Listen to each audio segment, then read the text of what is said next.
If you have a child in America, don't mean it's yours. That's how Children Family Services could come in your house and take your child at a drop of a dime. If you did not file and go to court and get legal custody of your child, that's anybody in America. The child is not yours. That explains a lot. Yes, ma'am. Even though we're on the birth certificate. Yep, don't matter. All of these things I'm finna name falls under your police department. Parks and Recreation, Boys and Girls Club, after school programs, 501c3s, your nonprofits, your youth outreach, everything you want to do to help black people. Over there. Man, I need to go apply for a grant. Guess where you got to go? Because it falls under their umbrella called public safety. It's a big umbrella.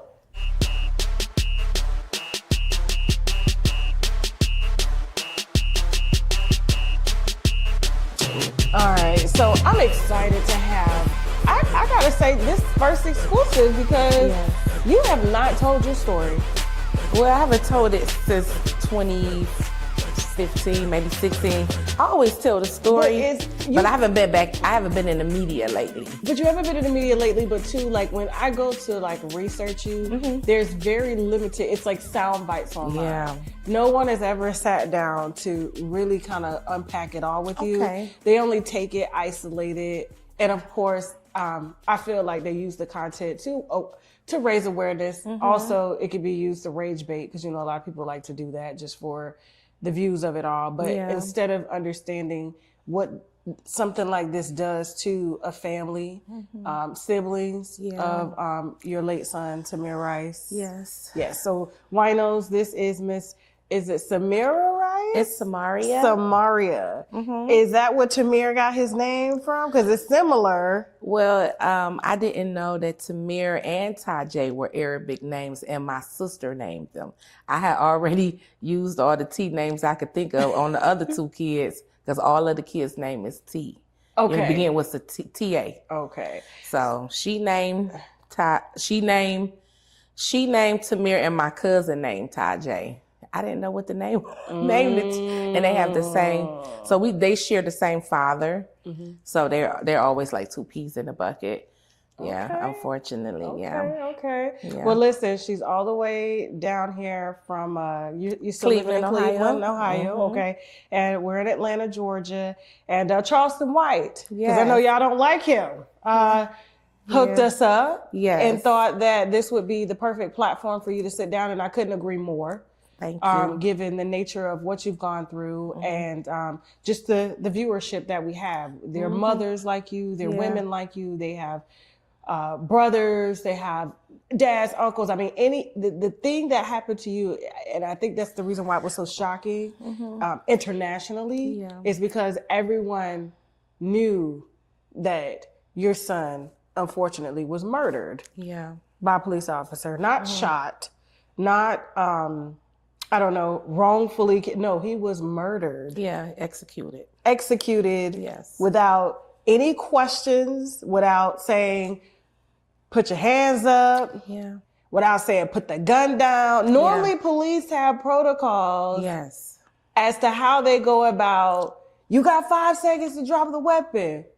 Yeah. You drop the weapon. If you don't, then of course they have probable cause to execute. But this was an officer that previously had been fired from a police department for misconduct, breaking the rules, not following police protocol, was rehired by another police department.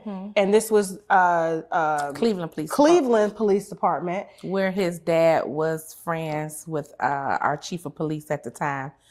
And that's how he probably slid through the cracks. He probably, I mean, we could say allegedly, but like it takes someone to know somebody. I got a friend right now. That. Yeah. Oh, absolutely. I got a friend right now that lives in Cleveland. Her husband's been a police officer for years, but he can't seem to get on the Cleveland Police Department, and he ain't got no murders or no bodies. It's not what you know, it's who you know in Cleveland. Yeah. Unfortunately. But executed, murdered, and over a play toy gun. Yeah, toy BB gun. And he was playing by himself. So it wasn't like he was a threat to anybody.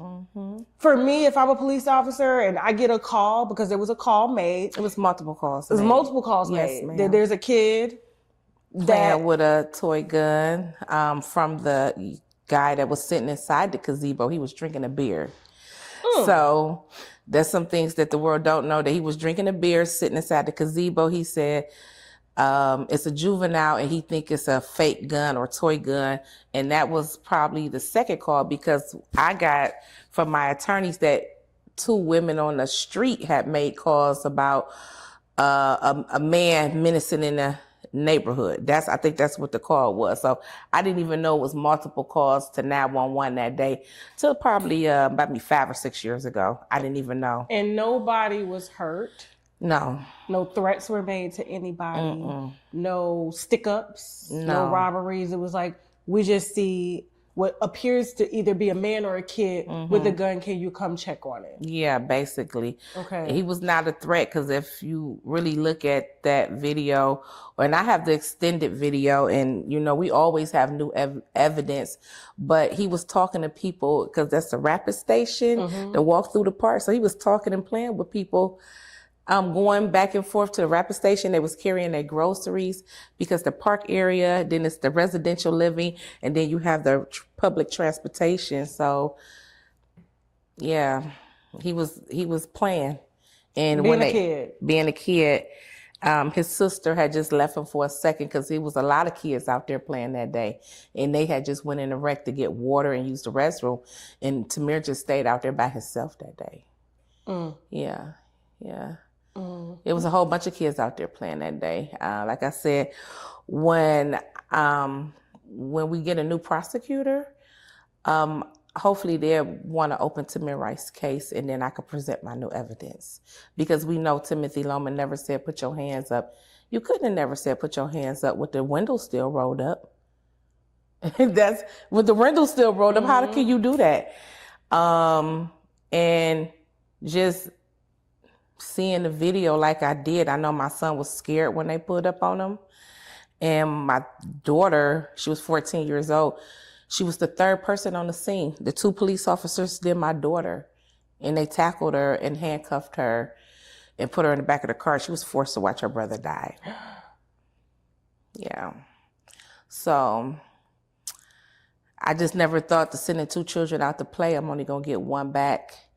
And then given an ultimatum by Cleveland police when I arrived on the scene to be quiet, relax, or I'm gonna put you back in the police car. That's what was told to me, because I was trying to get to my kids. I got 1 child screaming in the back of a police car. My 16-year-old, after getting a knock at the door, he runs across the street, and they surround him, 8 police officers. Okay, I got a 16-year-old, a 14-year-old, and a 12-year-old. 10 police officers standing around my 12-year-old. I'm trying to get to him. They would never let me get to him. They told me to calm down, or I was going to be put back in the police car. And then they gave me an ultimatum to stay at the scene of the crime or ride as a passenger in the ambulance with my 12-year-old. So I chose to go with the 12-year-old, and I had to leave 2 kids at the scene of a crime. I never got a chance to touch him. They told me he was evidence. Evidence? Yes, ma'am. And they had already known it was a fake gun at the time. I mean, I don't know if they knew it was a fake gun or not, but I never got a chance to touch. A toy gun. Yeah. I have to put that out there. Yeah, a toy gun. Because, they have fake guns that mimic real, but yeah, there's a difference between a toy gun and a fake gun, because they use fake guns for movies and stuff. So that gun was actually purchased from Walmart from Tamir's friend. Actually asked him to hold that while he ran to McDonald's, which is not too far from where we was living at the time. And he was just holding it for him, playing with it, whatever. But I questioned the young man. I was like, where did you get this gun from? He said his dad bought it from Walmart, and I guess he removed the orange tip on it or something like that, he was telling me. But it wasn't Tamir's gun. It was a friend of his that he was holding, unfortunately. We want to say toy gun, because I don't want no toy gun, yeah, excerpts being taken. No, absolutely, toy gun. A 12-year-old, because you know how they like to paint them hoodlums. They're running around here. No, this was a child that let's talk about Tamir's like your I don't know, your birth of Tamir, because you say you have 5 children. Mm-hmm. Yeah. Wow. What are their ages? So let me see, 30, 28, 27, 25, and 23. My gosh. Yeah. How old would Tamir be today if he were alive? He will be 23. Well, this year he's going to turn 24. Okay. Yep. Happy early birthday, Tamir. Yeah, June 25th. Yep. He'll be 24 years old. I'm hoping to have the Tamir Rice Afrocentric Culture Center open. Okay. I'm hoping to have it open. I kind of set some long-term and short-term goals for myself. I think I'm right on it. It's been taking me some time to get this building together, but I'm hoping to have a grand opening by the summertime. Okay. Well, tell us about, first of all, you're upgraded with five children. You busy. I'm super busy. I am super busy. Yeah. Well, I was. Okay. Now that the kids are Empty nest. grown. Yeah. Amen. Let me just say that. But having 2 kids in school at the time of Tamir's murder, it was not easy. I had to kind of suppress my feelings and be that rock that my kids needed and not show any weakness just for them to get out of school. The schools at the time wasn't providing like therapy and counseling. So it would be kids to be coming up to my kids, asking them when they gonna get they cut and can the they settlement money? Yes. When they gonna get they cut and could you buy me some Jordans and stuff like that? And my kids would come home and tell me that. And I knew that didn't feel good to them, so I had to kind of intervene with the school and ask them to put in some therapists in the school. It was a mess. It wasn't easy, but I did happen to get 2 of them out of school. My oldest daughter, she was already out of school, just had a 3-month-old grandbaby at the time of Tamir's murder. Okay. Yeah, so she was out of school, working to get the other 2 out of school after being waltzed around the United States with being Crump. At the time, he was my attorney. He was the one that gave Tamir the visual notoriety or whatnot when I obtained him as my attorney at the time. So he made it globally, so we would know. Yeah, he made it globally. He did. He did that. But I did not continue to work with Ben Crump. I think we worked together for about 8 or 9 months. What happened with that? It just these civil rights attorneys. I mean, it's just constructive criticism. Ben at the time, I just didn't feel that he knew what he was doing. I was getting phone calls from other attorneys stating that he didn't know the law and stuff like that. So I wasn't feeling good about it. And my uncle he was like my help, right? Because I'm still distraught. I didn't get a chance to finish school and learn all the big words. So my uncle stepped in and helped me with my case. And we just wasn't getting the answers that I wanted or I needed. And I wasn't getting like paperwork when it came to motions being filed or even, contact, anytime they contact with the prosecutor, I need to know everything was going on with my son. Yeah. You know what I'm saying? Everything. And I combed this case with a fine-tooth comb. And I just wasn't sitting right with me. I didn't want to be tossing and turning, saying, well, what if I didn't ask this? Or what if I didn't do this? So, yeah, it just didn't work out in the end. And, and then I called the movement out years later. I don't know if you know I did that, but I called the movement out years later. And I just felt that he was ambulance chasing, cases, to be honest with you. He knows that. I say it to his face all the time. You said that to Big Crump? I have told that. Yeah, I told that to him. Yeah, I mean, at the end of the day, him and Al Sharpton and them, and at the time it was Tamika Mallory and Black Lives Matter and Shawn King, like all of these folks, and nobody is showing us how to get no indictments. I had to let them know my son ain't no black. He's not a hustle. His death is not a hustle. So I just got a little aggravated because I kept seeing all of these activists doing things in memory of people's children, and we wasn't getting no real justice. We was not getting no real justice. So they were PR advocates.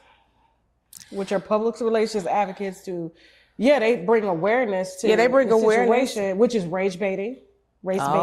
Yeah, I didn't know. But there's no output. There's no it's solutions. Just like, there's a face, there's a name, say his name, Tamir Rice. But like when it comes to actually getting justice and suing the city, you had to go get somebody else to do that?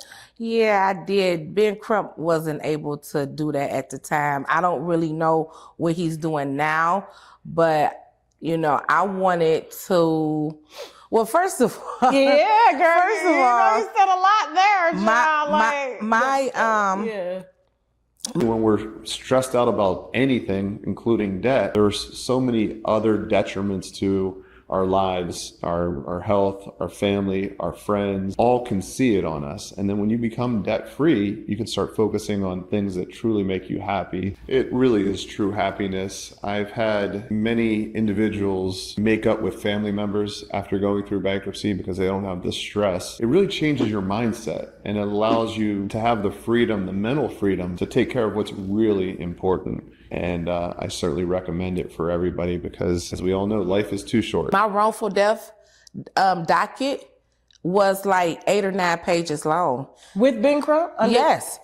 So when my third set of attorneys had got it, it ended up being 138 pages, 139 pages long. So I don't know what Ben Crump was doing. I don't know if he had the skills at the time to even take my case where it needed to be. I wasn't trying to get just hurry up and settle out of court. I really wanted you to go in there and fight. And then, they just say he wasn't a great talker back then. So I just kept getting phone calls about him, that he's and not. And you saw it for yourself. And I saw it for myself. He also, it's a lot of times that I had to suppress my feelings and I wanted to express myself when I was on Good Morning America or the Today Show. And I remember him telling me nobody's going to pay an angry Black woman. So that's why y'all probably see me looking like a deer in the headlight because I was not allowed to speak, And I was just angry and mad and I couldn't get it out. Yeah, so He told you that no one would pay an angry Black woman. Mm-hmm. Yeah. Yeah. Unfortunately, it happens. We have what we consider, and I'm not saying that Ben Crump is this, but we do have a lot of clout chasers, and we've seen the demise of Black Lives Matter and where all that money was going. And I know they used Tamir's name to raise money for the organization. Did you get anything from Black Lives Matter? I was able to get something through my attorneys. Yeah, we was able to walk away with about $400,000 or $500,000 from Black Lives Matter for money that they raised. Yeah, but how much did they raise is the question. I probably never know.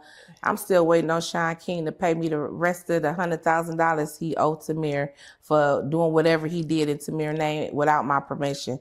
So who knows? That's probably why y'all don't see him no more, because when I called out the movement a couple of years ago, Shawn King and especially Tamika Mallory, and I never met her, but I was just seeing how she was moving and I just didn't like it. I didn't like how she went from, I guess, the Me Too Act down to the Tatiana Jefferson, down to Breonna Taylor, then George Floyd. It just wasn't looking good to me. But when she went to Breonna Taylor, she did the awards was that year. And she had went on the stage with Lil Baby. And I got the text, and that's when I called everybody, ambulance chaser, Chow Clayson, and whatever. One of them Ivy League kids, colleges, one of them kids took that post and made it go viral. Next thing you know, I was being talked about in the clubhouse, the shade room, and everything else, and I ain't know nothing about it because I'm not a social media person all like that. And I had to get phone calls saying, you're being talked about in the shade room, you're being talked about on Clubhouse, because I had called the movement, and I almost had a heart attack off of that. But at the end of the day, I was just expressing my feelings because I got tired of it. Like, why are you on stage with Lil Baby? Where is Breonna Taylor, mama? And where's the rest of the families that need to be represented at that time? You know what I'm saying? So I don't like the clout when it comes to the activists and you out there speaking the name and we don't have no real results in the end. It's just for recognition, awareness. That's cool and all, but we need some indictments and we need some convictions. It's too many of us have lost our lives with no real accountability. And that's sickening. It's very hopeful for this country. Yeah, I'm going to tell you that now. It's very hopeful. I'm not for sure how George Floyd and Sonya Macy was able to get convictions. Maybe because there was a video. I have a video and I don't have no conviction. And my son was a baby. So at the end of the day, I don't know what's going on up in them courthouses and what favoritisms is going on. I don't know. But the state of Ohio was crucial. That's what I'm going to tell you. It's real crucial. I don't know if you know anything about the state of Ohio, but it's very crucial up there. You know, they got more babies hidden in basements that they don't know about than any other state in the world.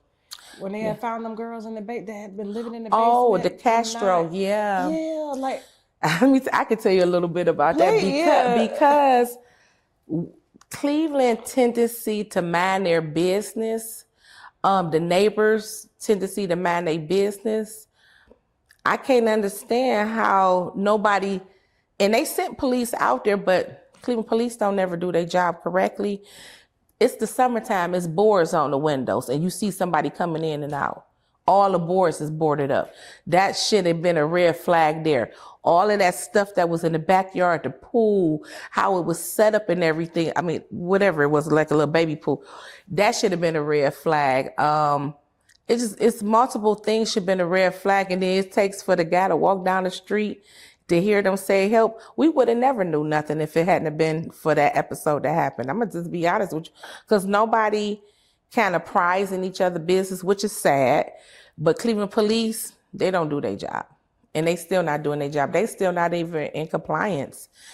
We've been under a consent decree since 2015. Because of what? Because of the useful force in Cuyahoga County. They like to use useful force in Cuyahoga County. From my understanding, this is like the third or fourth consent decree within the last 30, 40 years. So they keep, meaning that the feds keep coming in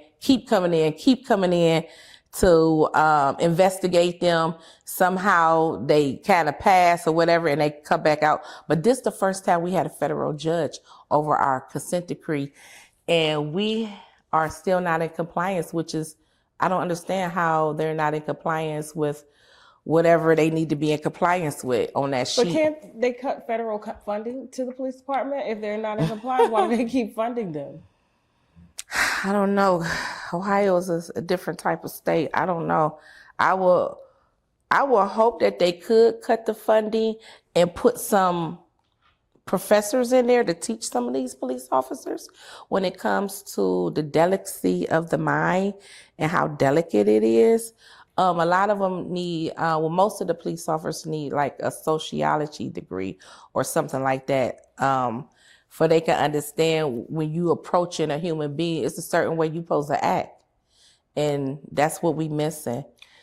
The same training they do when it's, when kidnaps are involved and there's ransom. How they'll have somebody come in to emotionally stabilize the situation. And de-escalate. Yeah. So they seem to de-escalation should be their main thing, because when you do, like, I don't know if you travel a lot. I travel so much, but it's like the things that we hear about here in the States, you don't hear about that like in other countries. You don't see schools getting shot up. You don't see kids getting shot by police officers. There are some countries where police officers are not even allowed to carry guns. They're only batons or that's it, you know, because they're taught to de-escalate the situation. Like, we don't need to use violence with violence, but because, you know, I guess the United States is built on, you know, we got the right to bear arms. They're afraid of us.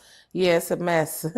I wish we didn't have no guns over here, but and the people that do have the guns, they just need to be accountable for it. You know, even if Tamir was a grown adult, the NRA did not speak up for him because we live in an open carry state. They don't know if Tamir had a license to carry a gun or not if he was an adult. How do you just come up like you the Wild Wild West and take somebody's life? We live in an open carry state. They could approach him and ask him anything. If they really thought he was a grown man, You know, he could have had his license, his little license, CCW license in his pocket. So they do not take accountability. And that's another thing. Like the NRA should have stood up and said something for all people that got shot by the police, where they always say it's a gun involved, because they don't even know if some people have license to carry guns. So that's a good point to point out. I mean, the NRA got a rude awakening with Charlie Kirk. You know, and Charlie Kirk was pro-gun, and he said, unfortunately, we're gonna have to lose some to gain some. And you know, I feel like he was self-sacrificing himself. You know, as a lot of people would say, but like, you know, that right there goes to show you, and to them, the way they're putting out the story, because I don't personally believe it, in my opinion, I just don't think a child, because anybody under the age of 25 to me is a child mentally. Could pull off a shot like that in a crowd under pressure. And and you know, hit a major artery to where there's no coming back from that. They did one and they were out.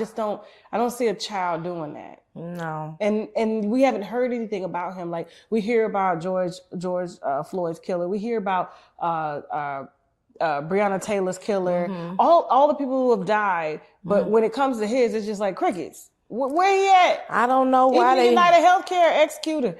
Like, you hear about him, but like, what about the dude that killed Charlie Kirk? That was one shot. So I don't know what this world coming to, but I know it's at the end. I know it's at the end. It's tough, but tell me about Tamir's childhood. What type of kid was he? Well, he was a loving kid and a mama's boy. He was a 6th grader at his passing. He loved to play the drums. He also was part of the art community because he liked to draw and paint those Beat Boy things. He used to draw Beat Boys and the kind of car lowriders. So he liked to do stuff like that. He also liked to play video games and play sports, really like what the normal American child likes to do, because he really was a all-American kid, you know, from playing football, from playing basketball, shooting 3-pointers with the big boys, from helping the little kids at the recreation center, or even at his school, because he was almost like the tallest one in his class. So they would have to put him to work and have him reach stuff that, you know, some of the teachers probably couldn't reach. But he was a loving kid, very loving. He would still let me hold him at the age of 11. He was still playing with toys at the age of 11. He was still watching Curious George and the Big Red Dog. Like, he was transitioning, you know. He was only 12 for 5 months. So he was transitioning from, you know, a kid to almost like a preteen. So, No issues in school. Never got in trouble. Oh, no, he never got suspended. Okay. He just had his normal, I think kids have their own behavior issues in school, but never suspended. Just very energetic. You had to put a program together for him, because if not, he will put a program together for you. But yeah, he was just an all-loving child, to be honest with you. Very loving, very affectionate. He suffered separation anxiety from me because I had such a horrible pregnancy with him. I was homeless in a shelter, just coming out of a domestic violence relationship with his dad. And that was probably one of my worst pregnancies. I cried for 6 months. I didn't gain no weight. So he felt all that stress in the womb. They do feel it. They feel it for sure. Yeah. So he had separation anxiety. He ended up crying when I had to take him to the daycare. Ended up having a hernia from crying so much. I felt so bad, but I had to go to work. I had to obtain housing and get a job so I could get all my kids back. And I ended up working my case plan with Children and Family Services very successfully. Ended up getting legal custody of my kids. Just because you have them don't mean they're yours. You have to get legal custody of them. I did not know that. And they wanted me Yeah. So I tell you about it, and they wanted me to be a liaison for Children Family Services, but I wasn't ready at the time, so I denied that one. So But, because you were homeless, you ended up losing custody of the kids. yes. And then you had to get legal custody. You had to establish legal Yes, ma'am. paternity of your Yes, in America, if you have a child in America, don't mean it's yours. That's how Children Family Services could come in your house and take your child at a drop of a dime. If you did not file and go to court and get legal custody of your child, that's anybody in America. The child is not yours. That explains a lot. Yes, ma'am. Even though we're on the birth certificate. Yep, don't matter. It don't matter. So you're telling me right now, for any reason, because, you know, CPS gets called, and they want to decide, the child is their property. If you don't have legal custody, if you never went to court to file the motion for legal custody, it's not your child. They're coming to take it just like that. So you have to file for legal custody in America for your child if you don't want Children Family Services to come in and just take them right away. Now, don't get me wrong. Some of these children might need to be taken because of the circumstances with their parents, their mom or dad, especially if they're not living in a house that don't have anything, and knowing the mom get all of this or the dad get all of this and they still not taking care of the child. Okay, I see that. I'm not never praising that someone, you know, that anybody take anybody kid, right. Number one. But in some circumstances, if the child is being neglected and abused to a certain extent, please come in and help. But for people like myself and others that go through hardships, Children's Family Services don't really help nobody. They didn't help me. The only thing they was able to do for me is show me what a shelter was. Yeah, and maybe write a referral for me to go. Maybe gave me some bus tickets, and that's about it. I had to work my own case plan, which was domestic violence parenting class. Then I had to get housing and obtain a job.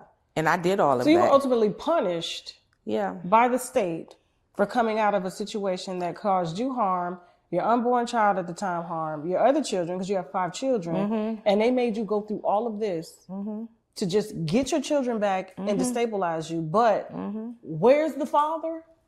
I gotta say, you are the only one that has been able to get a formal statement from Brashear regarding the allegations that Bilal had mentioned on our platform regarding Will Smith and Charlie Mack and Diddy allegedly raping Brashear Gray, you know, an enormous amount of times, and that's the reason why he was able to get on Empire. But it wasn't until I saw your show and some other things, and even seeing Bilal on the red carpet at an award show in the background where Brashear was speaking to the camera, is when I realized that he was more than just a set assistant, you know? So if this was just a set assistant and you're quick to say set assistant, why was the set assistant able to blackmail Brashear? And when I say blackmail, Bilal took pictures of Brashear's apartment that was disarray. Well, I have 3 baby daddies, and they were all established because they make you establish fraternity when you have an open case. That they all was paying child support at one point in time. Yeah, that's about it. And, you know, well, the children were placed with, so my oldest was placed with the grandmother, which is the dad's father. My mom wasn't around. And my son's father, he went with him. And then my dear Tajay, my baby girl, she went with my cousin. I didn't really have nobody to take her. Her dad couldn't take her because we was in a domestic violence situation. So I had to let my cousin take her. And yeah, so I had to obtain housing and a job in order to get my kids back. And that's what I did. I was able to do that. And I went to court to get legal custody. And I didn't quite understand what they meant by legal custody, but when that paper said legal custody, I said, oh, this is what they mean. It got to say legal custody, because if you ain't got legal custody, don't matter what's going on in the household. So if parents are out there watching now and they wanted to go establish legal custody right now of their kids, basically it makes it harder for the state to come in and take them. They should just go file a motion for legal custody at juvenile court. Basically, that's it. And I'm about to do that. Yeah, everybody should do it. Because people taught me something new, you know. Yeah, so really unfortunately how they take our babies, and our babies don't even make it out the system. You know, sometimes that you hear so much bad things about children family services and certain institutions and stuff like that, and people don't even never make it out from neglect or having the wrong people overseeing things, because some of them foster parents, they're terrible. They're terrible. It's like you go from one enemy to another. As far as Tamir's dad, has he been a part of Tamir's life? No, we don't really talk about him as much. No. Mm-mm. Even after? No. Nothing. It's a lot of bad blood between us. So I just leave it there. No support from him, the family, or anything. We have 2 children together. We have Tajay and we have Tamir.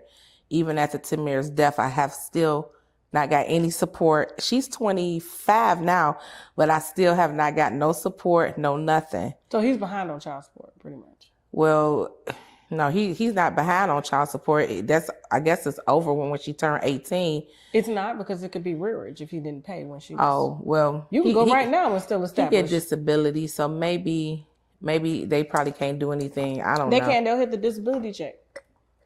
Only reason I know this is because my mama got rearage from my dad, and I was 23 because I was pregnant with my daughter at the time.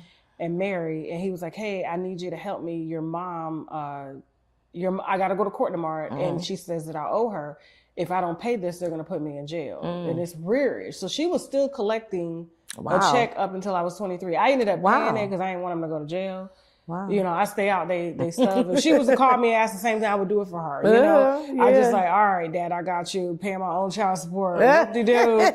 But you could still pretty much collect on that. It doesn't matter.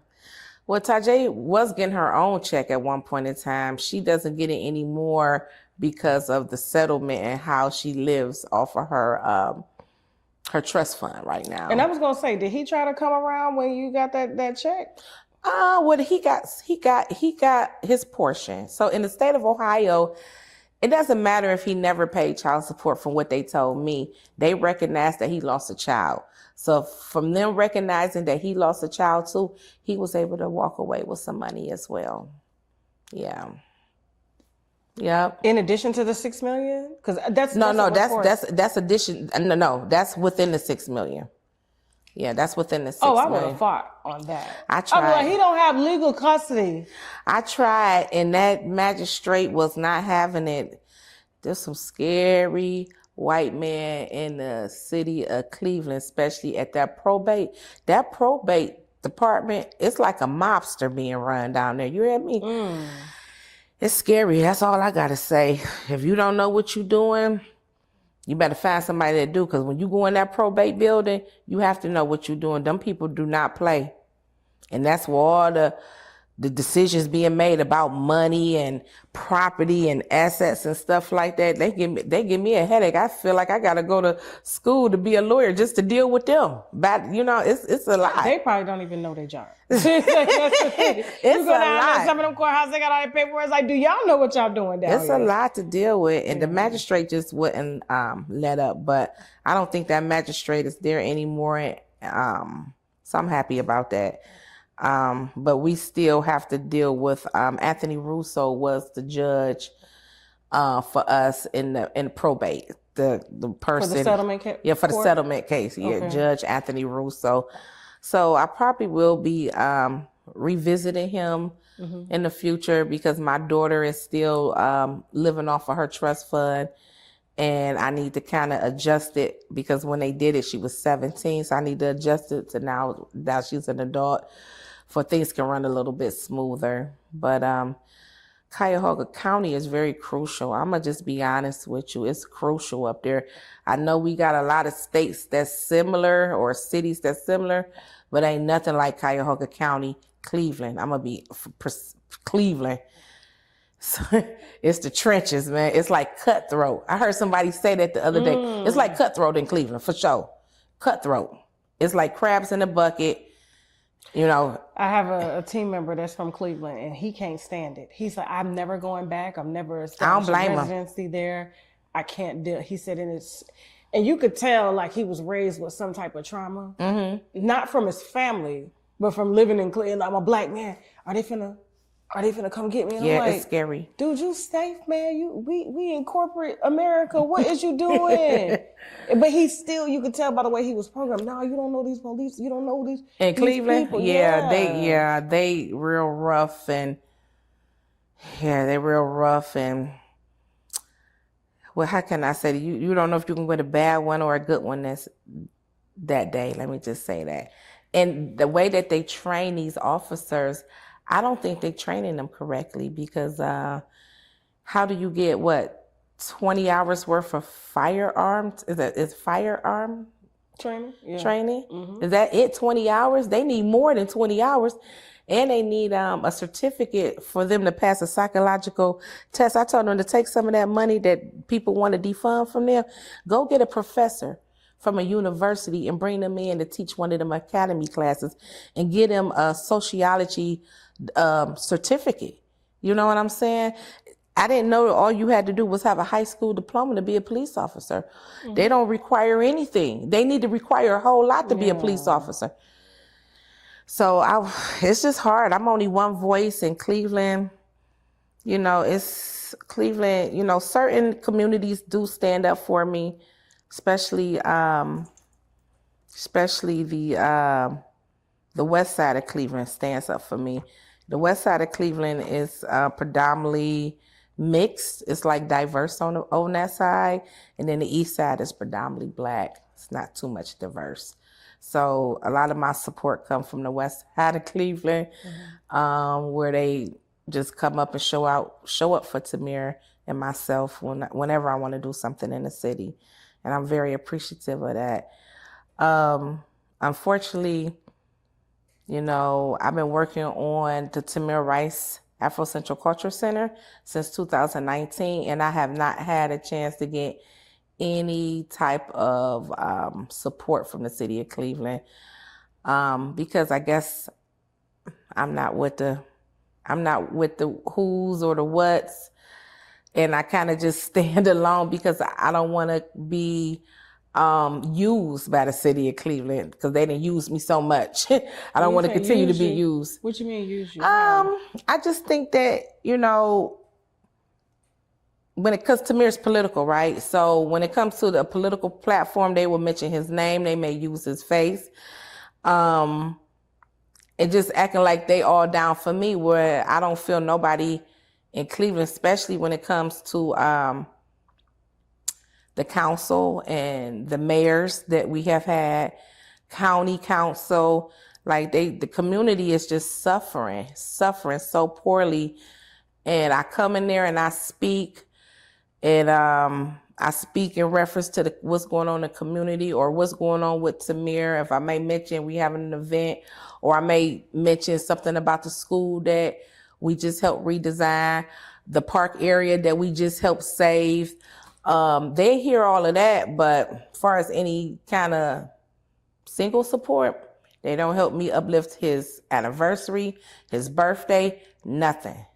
So I feel really alone out in Cleveland with like no support from any of the foundations or any of the small companies out there, you know, that should be coming in to say, hey, she's doing a great thing. Let's support this lady. I ain't doing nothing but trying to do after school programming because our school system, yeah, they say it's a C.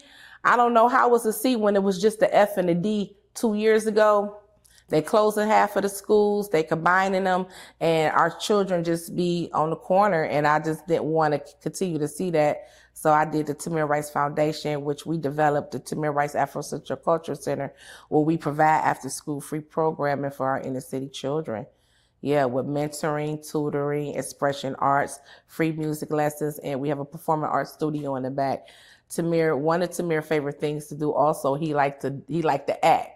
So I would put on Sister Act or what's the Ferris Day Bueller Day Off, and he would sit there and act that out. Him and his sister, he would act out Money, Rush Hour. He would act out Rush Hour, talking about, do you understand the word? Like, he would actually act everything out. So it was really possibilities to what he could have been. He could have been an actor. He could have been the next Kobe, LeBron. He could have been the next David Beckham, because he loved to play soccer too. So he was really an all-American kid. In the 5th grade, he was on a soccer team at R.G. Jones, and he hit a couple goalies, and they actually sent him a jersey from our women's soccer team at Cleveland State University. So he was an all-American kid. When I say that, like, he could have probably dominated any sport, because he was 5'9" with a athletic little build. But I mean, he was a kid. It's not my fault he 5'9" and 180 pounds.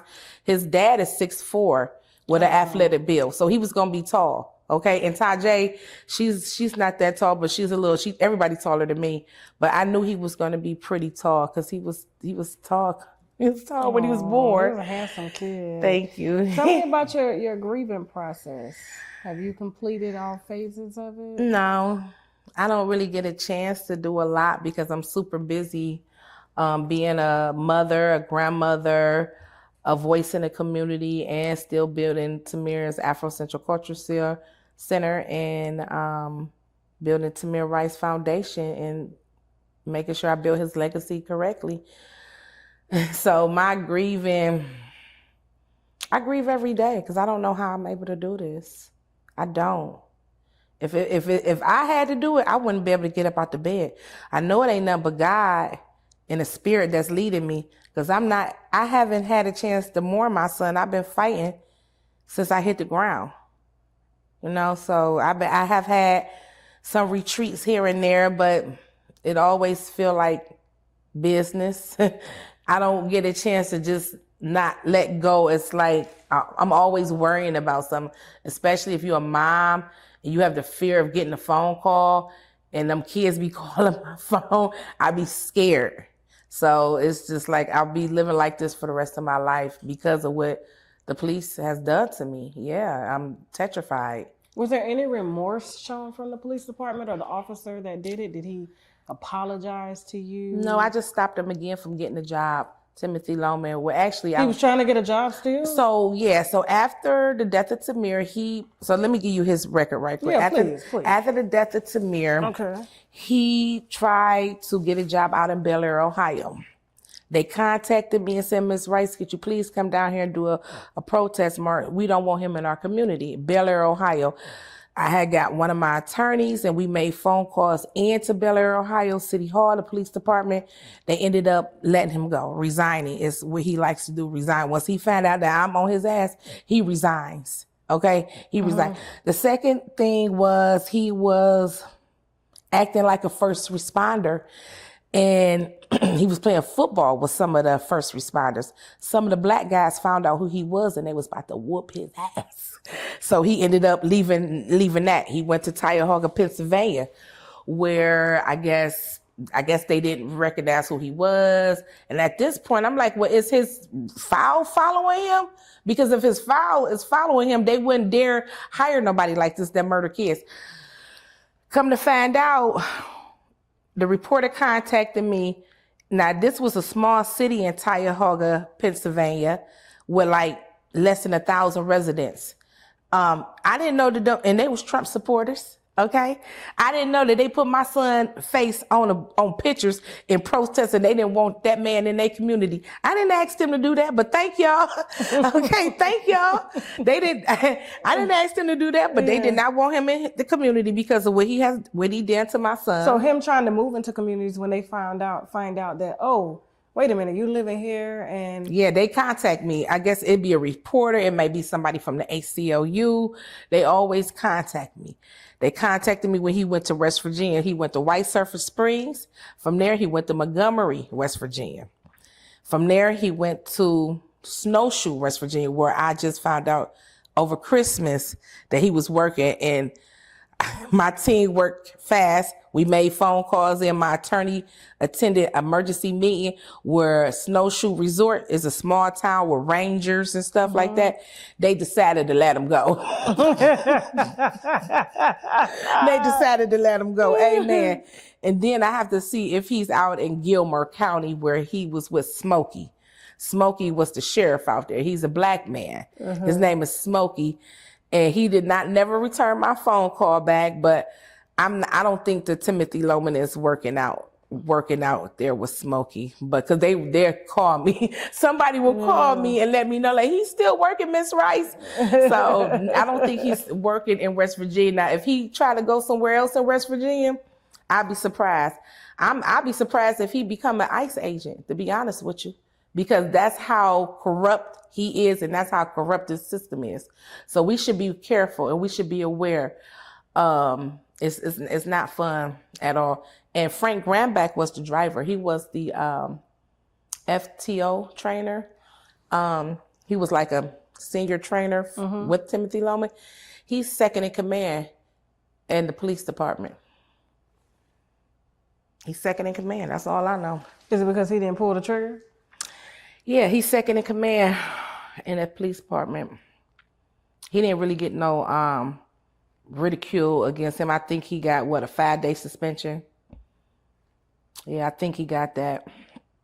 But did he draw his weapon? No, he was the driver. He was the one that drove over the hill, through the swing set, right to my son. Oh, I saw that. He was the driver. I saw that. Yeah, he was the driver. It was 2 police officers, Timothy Loman and Frank Gramback is his name. And to be honest with you, the brake lights were still on when he shot my son, Timothy Loman. So the whole case is messed up. They never even had a verbal conversation with the grand jury. The prosecutors was allowed to read statements. So Tamir Rice case was messed up because of Timothy McGinty. He was the prosecutor at the time, and he did not remain our prosecutor because of the misconduct in Tamir Rice's case. O'Malley is the prosecutor now. O'Malley promised, his name is Mike O'Malley. He promised to look into Tamir Rice's case because that's how he got into office. And when I called him after he settled on down and he got on in, I called him and he told me he don't deal with use of force cases anymore. So he used you to get votes to get in. Yep, and I stopped his endorsement. Yep, because he wanted me to come into his office to explain why, and he knew I couldn't come in his office without an attorney. So once I told my local attorney is Sabot Chandra. Once I told Sabot, he wrote a letter, and I was able to pass it out to the Democratic Party, and I stopped his endorsement when it was time to put him back in position again. It was between him and somebody else. But I stopped his endorsement, but he still won, though. It's ran like a mob. It's scary. Chicago and Cleveland is scary. It's ran like a mob. From my understanding, Mike O'Malley and his whole family come from Chicago. What he doing in Cleveland, I don't know. But it's ran like a mob, and I don't like it. I never liked it. So you mean to tell me the officer that murdered your son has never showed remorse to you at all? Never said, I'm sorry, never said? Nah, This is why I think mental health is important with police officers, because they do suffer a lot of post-traumatic stress disorder just from being on the job. I get it. And that is the reason why I feel like mental health departments need to be dedicated to these officers, because if they already have a certain perception based off of past experiences, or maybe he was afraid for his life that day, I don't know what was going on, right? I think, honestly, if I were in the political arena, which I'm not, I would probably push for, they have to get evaluated every 6 months. Yeah. To see if they're even fit to carry a gun. You ain't lying, because some of them ain't even Imagine going 20 years not doing mental health. You're every day you're dodging bullets. You're fighting for your life. You have built up perceptions. You're just everything just kind of changes. It's like somebody being in the military and they go to war and then they come back and they have to go to sleep with those images. Exactly. Like Brelo, you remember that? 137 shots. Yeah. No indictment, no nothing. So that goes to show you how Cleveland is. How do you get on top of the car and reload, and it's too black. That right there crushed me, and also my son's murder. Like those two in Cleveland crushed me the most, and it was scary. We didn't have nothing with that. Nothing, no uprise, no indictment, no nothing, and it's just like Cleveland is okay with being the way it is. Let me just say that. And I'm not okay with it. I believe that we have some powerful people up there. And if they know they was powerful, we should come together and kind of do an uprise, but Cleveland ain't that type of city. It's not. ZBC Essentials Body Butter Cream. We got Soft Girl Energy here, Cocoa Cashmere. This is what I got on right now. They smell so rich and fragranty, okay? I don't even know if fragranty is a word. We also got an unscented one in case some of y'all don't like the scented ones, but they are handmade butter creams. Highly absorbable. They don't leave your elbows ashy after you put it on, or 5 minutes after you put it on, your feet still ashy. I love that a black person has made body butter for black people. I said I love that a black person has made body butter for black people, because only black people understand the level of moisture that we need. Now, treat your skin like it absolutely deserves to be treated. Head on over to zbcessentials.com and order your body butters today. I think a lot of people would ask, like, have you ever thought about leaving Cleveland? Oh yeah, I did. I was in Charlotte for 5 years. I came back to finish my building because I had ran into some bad contractors and a bad architect. So I'm in the process of getting ready to sue them because they made my project kind of go astronomical high. But yeah, I was in Charlotte for 5 years. I just came back to Cleveland about 3 years ago. Okay. That was the most peace. That was the most peace I had during this whole 12 years. Because it's going on 12 years for Tamir. So it's the only peace I had for real. But I had to come back because they were messing me over about my building up here in Cleveland. Then my daughter had another baby. I was coming back to help her as well. So, but I'm on my way back out. Don't you even worry. Once I'm done with this building and putting everybody in place, I'm not going to be in Cleveland. They probably know I'm not going to be in Cleveland. I have a lot of things that I can always come back to Cleveland because Tamir Memorial is out there that the community and myself was able to pay for, and we put it out there, and it's over by his school. So I have that, and then I made it a historical landmark too. So where Tamir Rice was murdered in Cleveland, Ohio, it's a historical landmark. We put $120,000 memorial over there. Me and the community did that. Wow. So I always got that. The gazebo, the actual gazebo, is in Chicago with Theaster Gates. It's at the Art Bank. It's on the same street as the Obama Library. Oh, nice. So when people go see the Obama Library, they could come right down the street to the Art Bank and they could see the gazebo. It's right outside. Theaster was able to make a nice resting place for it as I asked him. So it's a black gate around it. It's protected. It's a spirit in there. It's a strong spirit of Tamir in there. And anybody that walk in there will be able to feel it. Yeah. Next time I'm in Cleveland, I'll be sure to Chicago. Chicago. Oh, yeah, that's the gazebo in Chicago, okay. But the memorial is over at Cadell Park. Yeah, okay, you can go. It's beautiful. It's beautiful. Yeah. Pay my respects. Thank you. Yeah.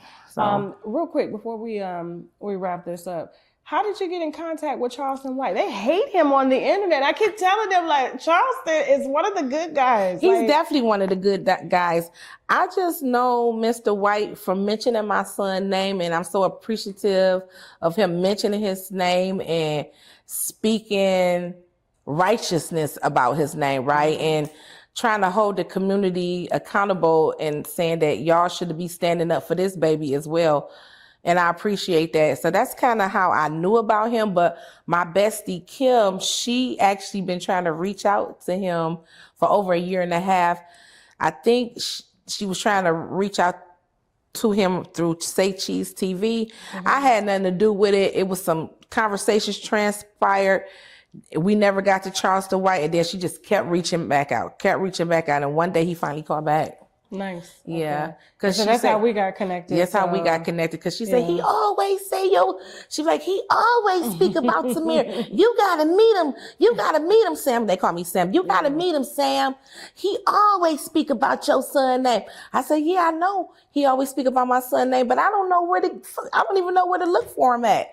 Man, Charleston has put his life on the line. Yes. To help Black families, especially in Dallas, yes. get justice yes. for people who were shot or wrongfully, just murdered or jailed by the police. And, he came through and told some shocking stories, and so did his mother. And she was just like, Charleston went outside, had guns sitting in front of the parents' houses, saying, oh, y'all gonna let them see their child or this, like and they've locked him up illegally for doing that, put him in mental health institutions. But because of his mom, every time they lock him up, she go get him. And she's like, bring my baby out there. My baby ain't did nothing, because he does raise awareness for corrupt police officers and people like that. And so he had asked me if I had wanted to talk to Timothy Loman, and I told him I don't know.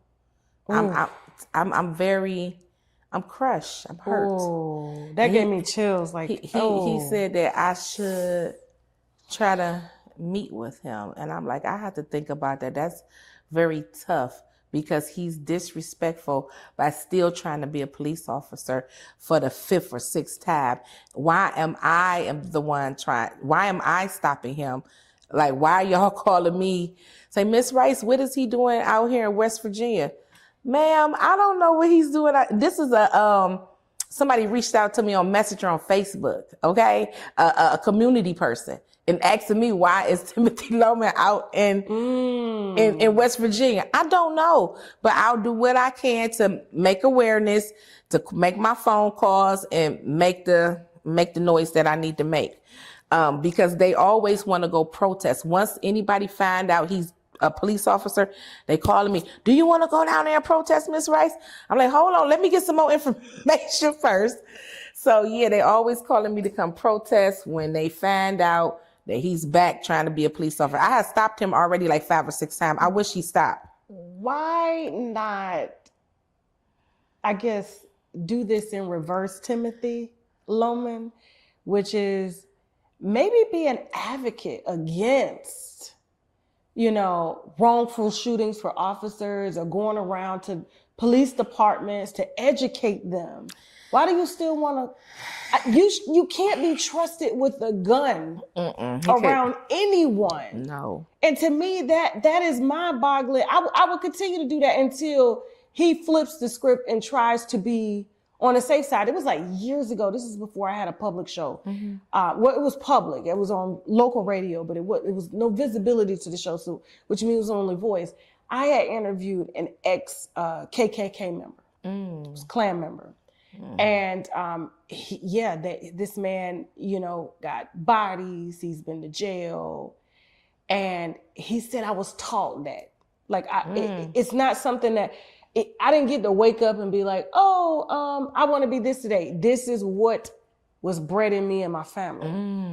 And, after losing a few people, after, him experiencing and killing a few people and going to prison and having to sit with, Black inmates in there. And, he was stripped of everything that he knew, which was the white supremacy, even though they had him in there, but it was like, y'all are the reason why I'm here. He said he always felt like it was wrong. And so he ended up partnering with, I think, the Muslims in jail. And they forgave him. They educated him. They poured love into him. And now he dedicates his entire life to showing love, and to see him, some of the tattoos, he's trying to get them removed, but because, it's not just white supremacy, it's Nazi SWATs and anything that wasn't a white, he was raised that way. Wow. And so to see him now, like in pictures, I do see him come across Facebook. I may bring him back on the platform just to see how much he's transformed his life into, I'm going to spend the rest of my life giving love and to any and everybody as much as I can. I know I'll never be able to bring back the lives, but you know, that have been taken, or just the hate that are bestowed. But I'm hoping that love will overpower it. He's such a good person. Okay, well, I do believe people can change. For Timothy Loman and Frank Grandback, I would like an indictment though, because my DNA changed when my son was murdered, and my kids' DNA changed, and my family was destroyed. He should be held accountable. And I would like an indictment and a conviction. You know, he should have never been a police officer. He was found unfit, undeemed to carry a gun. He was careless with his bulletproof vest. He was crying on the gun range and his mama had to come and get him. Like, it was multiple red flags why he should have not been a police officer. And within 6 months on the Cleveland Police Department, I had a dead son. So my life had changed forever, and you know, I think he should go to jail. I would like for him to go to jail for the rest of his life. I would like some closure there. I don't have any closure with him on the loose. I don't have any closure because I just don't. Especially what's going on now with all of these ICE agents. You know, he might be one day. Who knows? I don't know. If he keep getting denied by police departments and they keep finding out and they call me, and I work very quickly, and I call down there. I call the police department, and I say whatever I need to say. I have my attorney call down there. Apparently, they don't know. They don't follow his record or something. I don't know. He must be a likable guy. I don't know. Most people or they just may be a shortage and they just hire him. I don't know, but it's not cool. You know, people should be fearing for their life if he is in their community. I don't know if he had a chance to rehabilitate himself within 12 years. He hasn't reached out to me one time to apologize or anything. So I don't know. All I do is keep stopping him. You want to keep trying to be a police officer? I'm going to keep stopping you.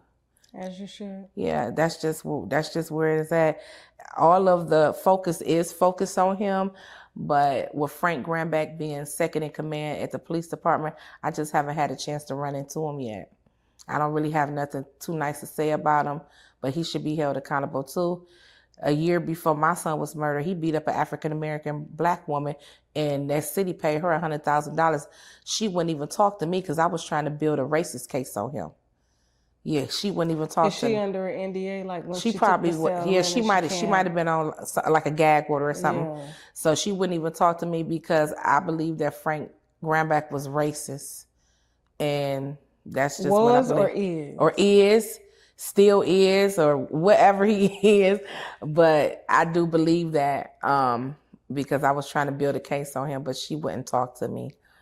But it's unfortunate because like you or me, like I'm a black woman, I have a son. Yeah. My son goes to the park and plays. My son plays without my permission, I'm sure water guns. Yeah. I don't buy him those things, but other kids, just like you said, have them and they think they're cool. And, and we have somebody, because I believe in every city, county, state, there is somebody that is the officer that took your child's life. And that could be one of us. And that's why your story, I don't normally take stories like this because I don't like to ignite feelings in people that remind them of grief or put them in a state of grief. But at the same time, I have a platform that could hopefully educate enough to where even if they're officers, or lawyers or prosecutors, that they'll see you and they'll see many women or just parents in general that look like your children. And when these officers or people get out of line, they will take it serious so that if he gets held accountable, guess what? The next officer won't be too quick to do that. And it's sad that it took George Floyd for them to really kick in, because you haven't really heard of anything since George Floyd. We just heard about the Cyan Macy case, and I was wondering you know, where is the people speaking about that? And it just appeared. So I don't know. I just wish that we had a fair justice system. That's what I wish.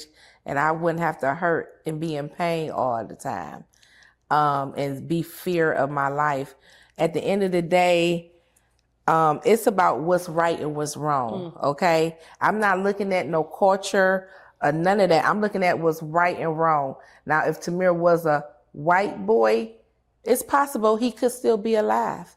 But what's going on now in these day and ages, it's just a possibility, you know, because we don't know. We seeing everything unraveling right now.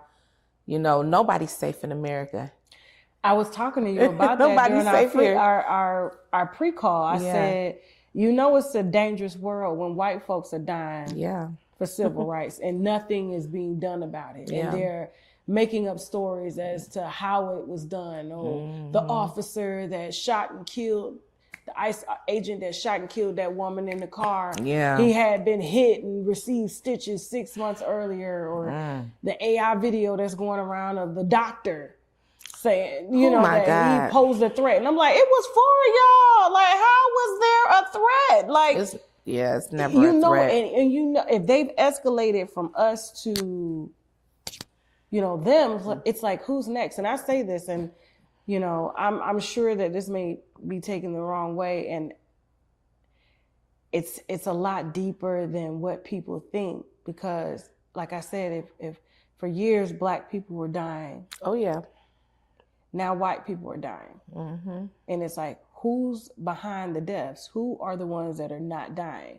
And this is why we have the uprise going on in the Middle East, because I personally feel, in my opinion, we're all puppets to the master, which are the ones that have their own schools. They have their own health care. They have their own religion. Oh yeah. And you need to be purebred to be a part of it. And so you never hear them, but they own everything. And so when we're seeing this happen, it's like, what is really going on? And I want people to... I told Mr. White, I said, Mr. White, we are all we got, literally. Me going to the United Nations, talking to, I may have been 27 or 37 countries that I had to give a testimony in front of. Didn't quite understand why I was there. I didn't know why I had to give a testimony, but come to find out, it was just documentation. It's documentation what happens down here in the United States. Nobody's coming to help us. So that's what I gathered from everything, and talking to the United Nations, not once, not twice, but 3 times. Like, why are we giving testimonies? Are y'all sending people down here to check these police officers? And no one could give me an answer. It starts from the top up, which is the government that, you know, employs, and the state. And I thought they was going to send them to them, but...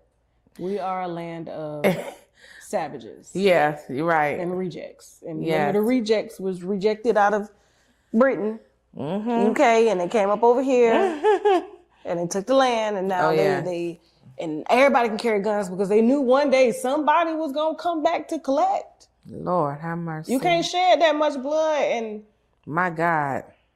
There's and so not much think blood. that there was going to be a time where somebody was going to have to answer for what you did. And so it's very unfortunate. And now, you know, yours is just one of many, but I just, the fact that Tamir has a mama and, you know, you're a Black woman, you, and that's the reason why you've gotten as far as you've gotten, is because you're a Black woman. You, it's like, I got time. I got all the time in the world. Time. Yeah, for sure. What we doing until something gets done. And Tamir is lucky to have you. Thank and you. I know he's watching down on and protecting you and guiding you.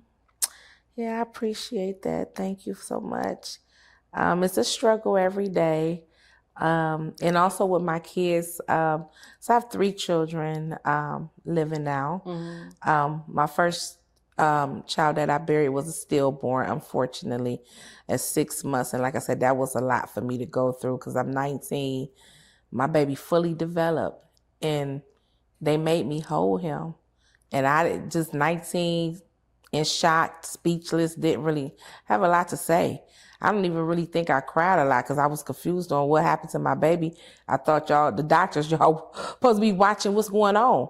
So I ended up having a stillborn, and I had my son after that. Then I had my daughter. Then I had Tamir. Wow. So, and I had to bury Tamir at 12 years old. And that was the worst thing I had to do, to have to buy clothes for a child to get buried in and shoes for a child to get buried in. That was the worst feeling in the world. I don't wish none of this on anybody.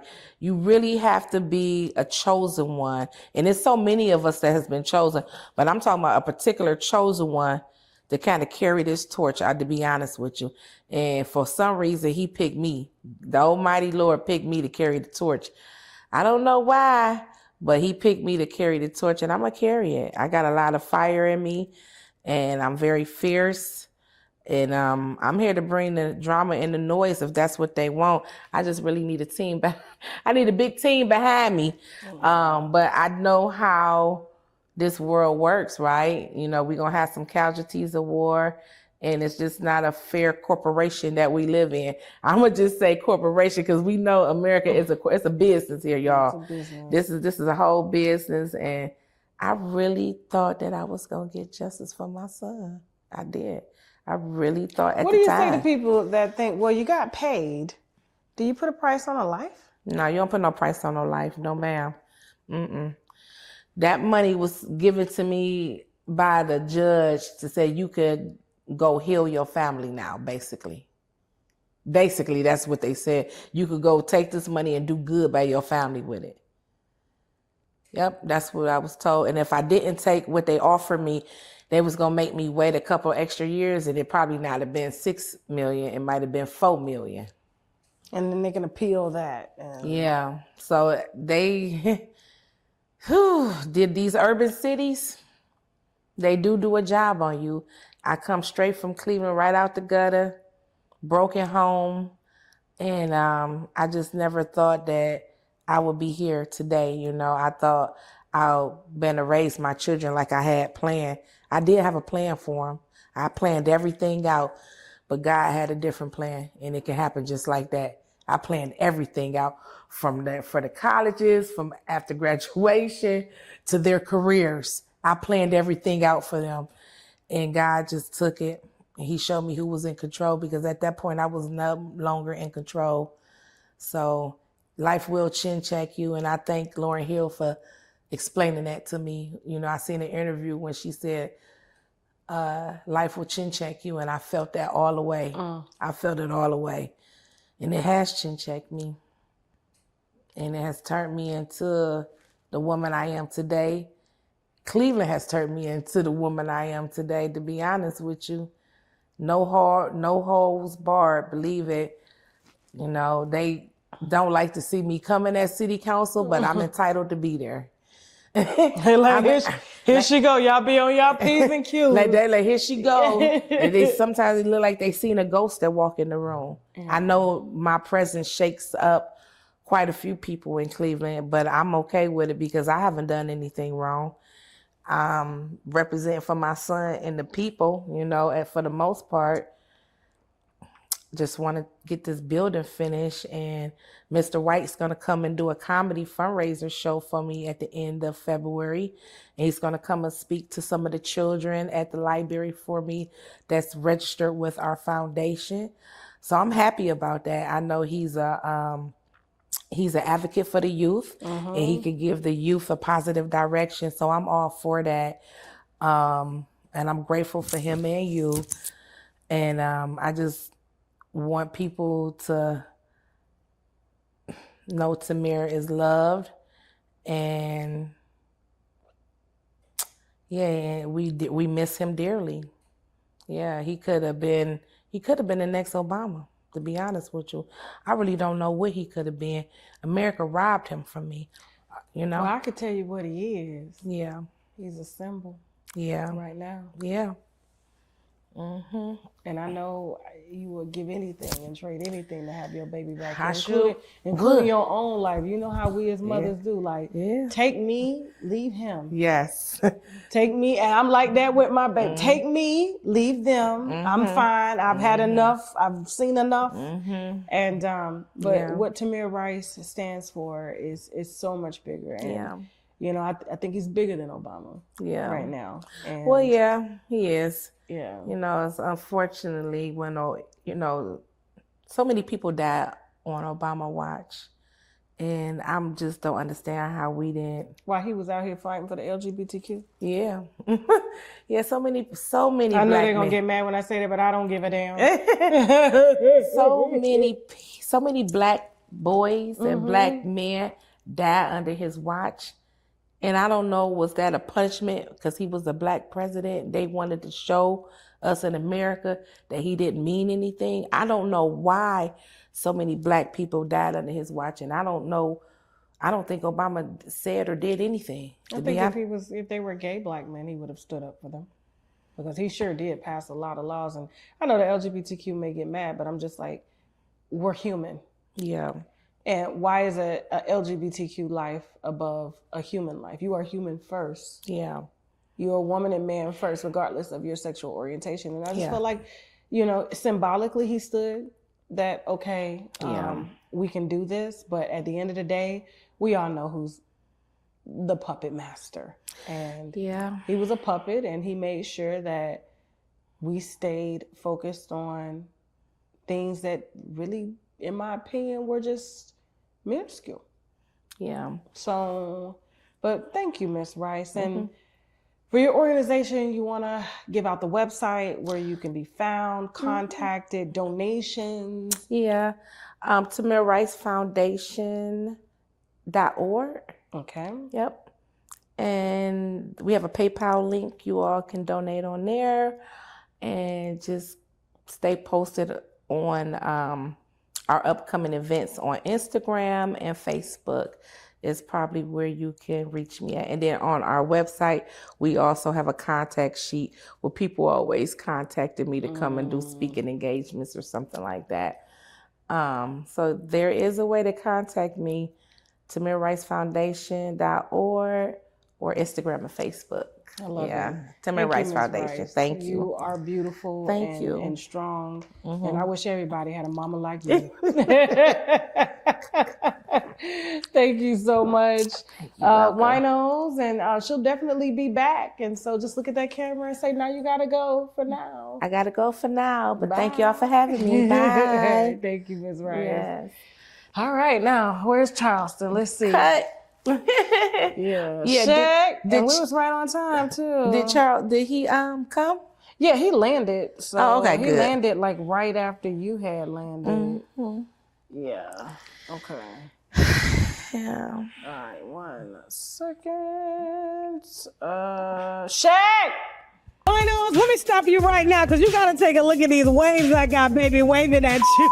Ah, yes. Ain't that cute? Shout out to Honey Beauty. The only products that I use that actually moisturize my hair from root to tip. And as you can see, because my hair is so short, you can see the root and the tip. I love that it doesn't have any cancer-causing chemicals, no preservatives. And so stop what you're doing. Hit the link below in the description box as well as in the comment section and Google Honey Beauty right now so that you can start to love all your hair as I'm loving all these waves right now that's waving bye-bye to y'all. Look at these. Look at these. Look at these. So, Charles, I don't know why my winos be, every time we put out an interview, you talking to him again, and they be like, oh, I love him. They have a love-hate relationship with you. They think you really the bad guy out here. I'm their kid at school. And then I come home and fall in love again. So I'm the kid that they send out to school, misbehave outside, and then when they come home, he's likable. So I don't misbehave in real life. But I come online and do like I'm here to tell them, like, you set up this between me and Tamir Rice's mother. I do a lot of behind the scenes. I work with Dobie mother, Lil Snoop's mother, Mo3's mother, FBG Duck's mother, the little kid Bibby out of Jacksonville with Julio Fruity. So there's a lot of mothers and things that I work with. So yeah. Yeah. I don't broadcast it because You need to. it's documented, so I don't have to. If it wasn't documented, then I would have to. But I guess amongst the female audience, It takes away my notoriety. I want to be a villain. Okay. Because most people come to play a sheep, but they're a wolf in real life. So most villains don't pretend to be villains. I wake up every day and intentionally go online and play a villain. I've never been to be a villain in real life. I've never harmed nobody in real life. So why did you want me and Tamir Rice's mother, to connect? Part of my infamy centered around her son's death. She said that. She Yeah, said part- that you part said of- her name and her son's name in a lot of interviews. I couldn't believe when he died, between him, Trayvon Martin. I kind of understood Trayvon Martin because he was an angry kid who was sent away to deal with his childhood issues, his adolescence. So he was angry. When George Zimmerman confronted him, he got an authority problem, like most black males. I understood that. George said something to him, he kicked George's ass. George had to kill him. He did whoop George's He ass. whooped George's ass. He did. Excuse my language. So George really wasn't looking to kill him, but he had to because that kid was gonna maim him. You cannot let an angry black teenager, 16, 17 years old, get on top of you, angry with violence. He'll hurt you. So I kind of got George. I didn't get Tamir Rice. I was still heavily involved in youth advocacy. I was working on capital murder cases with a mitigation firm out of Dallas, Texas, partnering with one of the best criminal defense lawyers in North Texas, a guy by the name of Mitch Nolte. So I was actively doing that. So when his death came, I was, and I hate to say this, you could have got me to lay my life down for that kid. Yeah, you could have got me to lay my life down for that kid. So other things happened after that where it ruined my relationships and my community partnerships with local police departments. So I literally had to be put in a mental hospital. I remember that. I was telling Ms. Rice that you put your life on the line. They had said, and I wasn't. I was just angry and frustrated. But I had convinced law enforcement, the courts, and politicians, because they personally knew me, that I was homicidal and suicidal at the time. They thought I wanted to be killed by a police officer. And I was saying, wasn't nobody willing to die for our baby Tamir Rice. And I was really trying to rally some niggas to die for it, include myself. That was a cause I would have been willing to lay my life down for. I would want somebody to do it for my baby. So I had to accept as a black man that I'm a coward in America because we ain't willing to lay down our life or kill or spill blood for our rights and our freedom. So knowing that, we have to wake up and submit to the coward side of our nature. Because there's an innate nature in you to self-defend. And we've never self-defended ourselves. We attack each other, but we've never self-defended ourselves against anyone else. So I thought that was the perfect opportunity. Then here comes George Floyd. Yeah, I was mad the motherfucker at everybody behind George Floyd. I cried for days behind George Floyd. I didn't give a damn about George. I thought George committed suicide. I'm a woman. Well, Got kids. I don't want to see no black man, no black child die like that. Well, I knew what George done before he laid down. George was a convicted felon that kicked a black woman's door in, put a gun to her pregnant belly, threatened to kill her during a robbery, home invasion. That's what he went to prison for. So I already knew he was a criminal to us. I already knew I saw the whole video.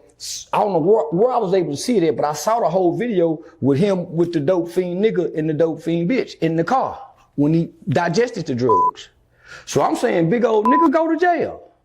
If you would kick a black woman door in the middle of the night, you see she pregnant, still put the gun to her belly, why not kick and flop with that white ball on top of you, nigga? You a big old nigga. You just go lay there, nigga. You don't have no will to live. You don't have no will to fight, nigga. Make him get off for you, nigga. Make them, you just go later. So you just go later. The thing keep breaking up. So you just go later. That's what got me. So I saw a coward. I didn't see a nigga we supposed to fight and die for. That kid is what I saw we were supposed to do what we did for Tamir George. Rice. Yeah. So he was like the spearhead of really the Black Lives Matter movement, but he was ignored. It was too hard for America to accept the fact that a cop was wrong for killing a 12-year-old black kid. So me knowing history, that's our modern day Emmett Till. We just didn't get the casket open. So I became his voice. Yeah, I became his voice. Ms. Rice, you holding it together. You got some tissue. Let me get you some tissue. You're emotional. Yeah. What about what he's saying is making you emotional right now? I wish it was more people like him. There you go. Because America is such a horrible, horrible country that my son had to be a face and a sacrifice. And I don't even know how I'm able to get up out the bed after that every day. So it's heart-wrenching and heartbreaking. I just wish it was more people like him, and I wish we had a just system, you know, because I'm never going to have no closure long as Timothy Loman is surfacing America. Yep. So. And to hear her say that, I'm a guy who believes in the court system wholeheartedly. I've never lost in the court system. So you got to think, I was adjudicated. I was tried and adjudicated, not convicted, because I was a juvenile who my crime stayed in family court. It didn't go to criminal court. So my murder case stayed in family court as a kid. It worked for me. My record is sealed. So I was a kid who made one bad choice and decision that cost me my whole teenage life. I was able to go in the system and still be a kid. I didn't have to grow up fast. It was a boys' home, boys and girls' home. It was secure. We wasn't getting raped. We wasn't getting stabbed. So I was fortunate only to get out and have my record sealed.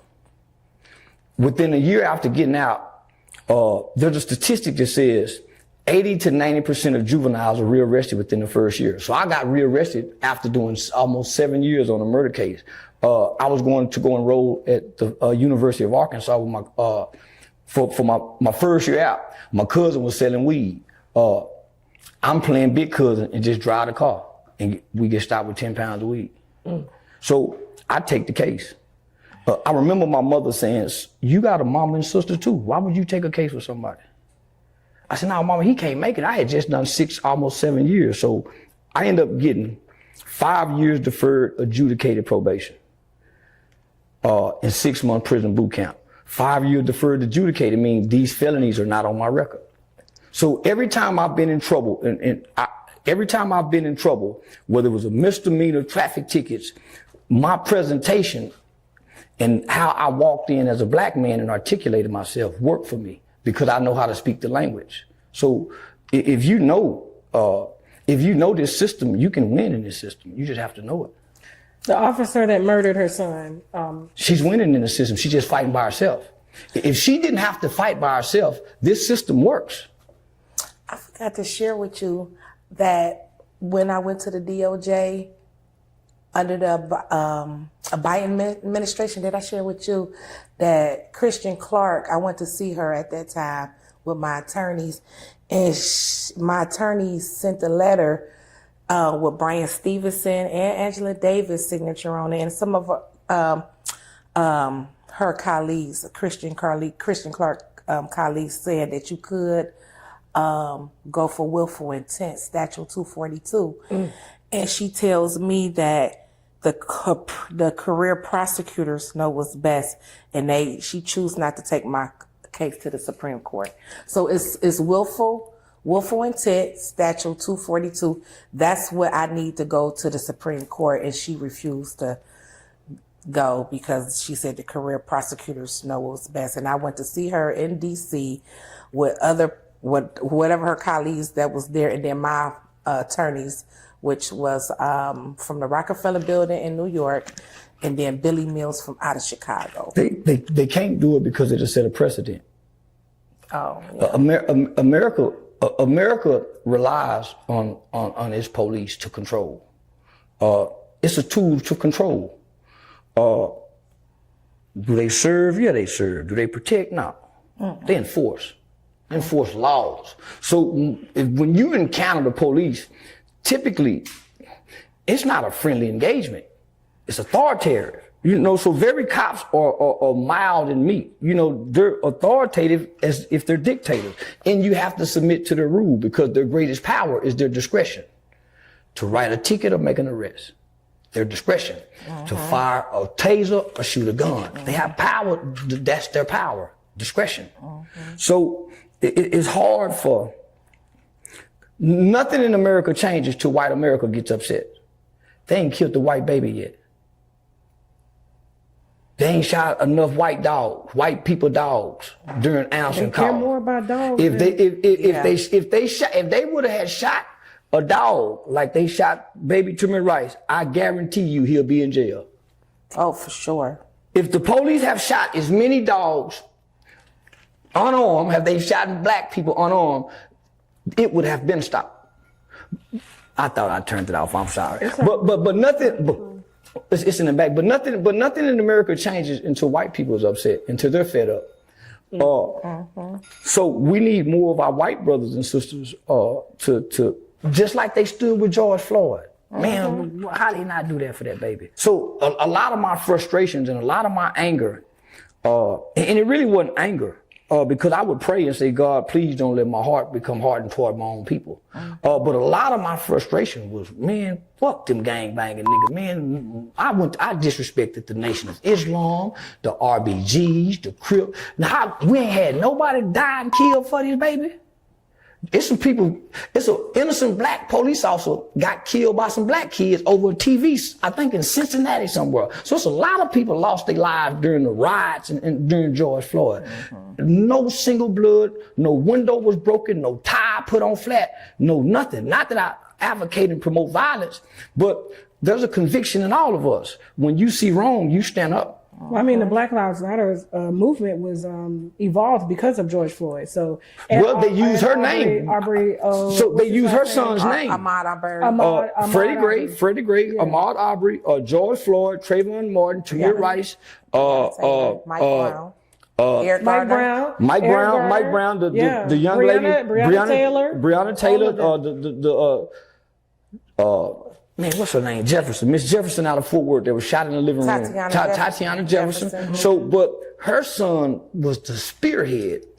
Then Freddie Gray, the Baltimore Ferguson riots. So how I became intertwined with her son's case is the FBI.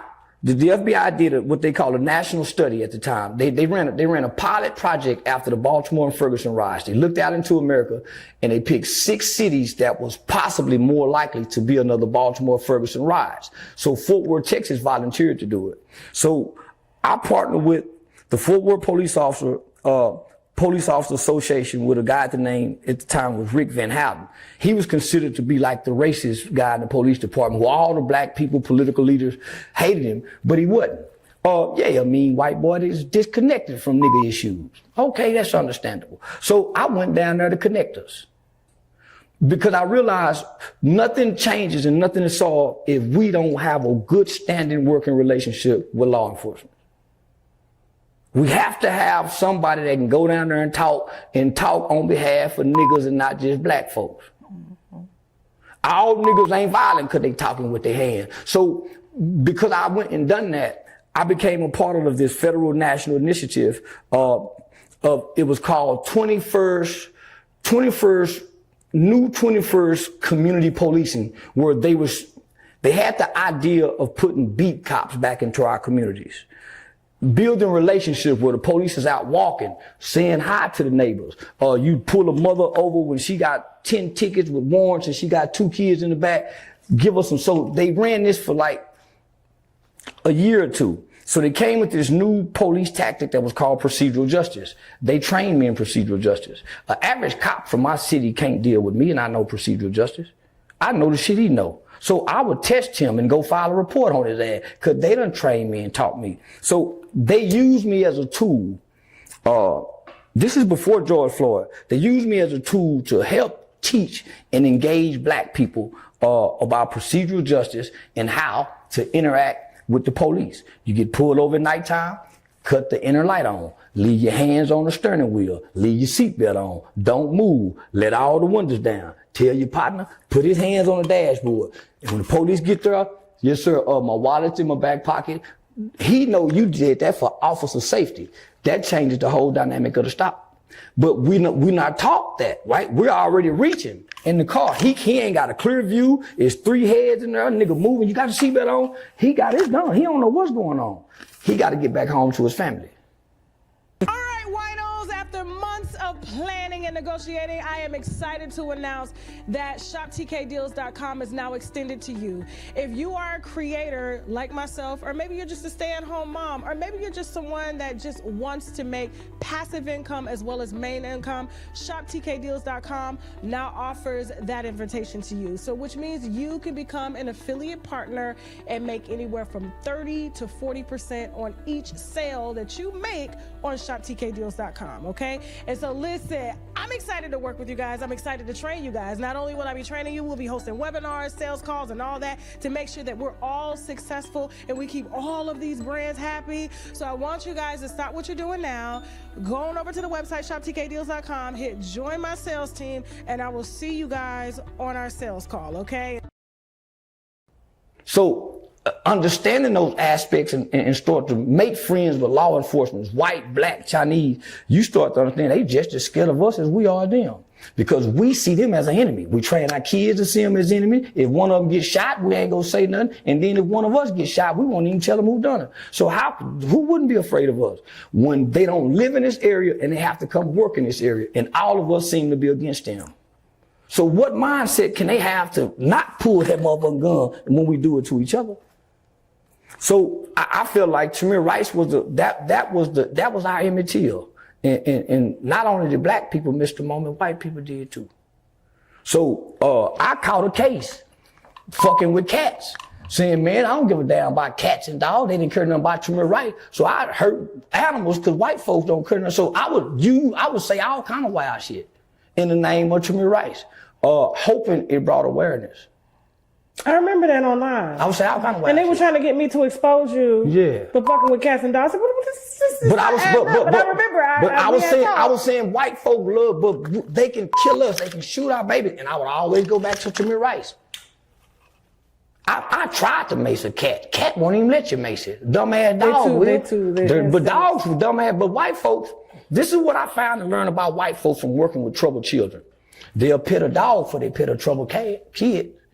They'll walk by a strange dog and, oh, your dog's so cute, and let the dog lick him in the mouth, but walk by a hungry, dirty black kid and won't even touch it as if it's nasty.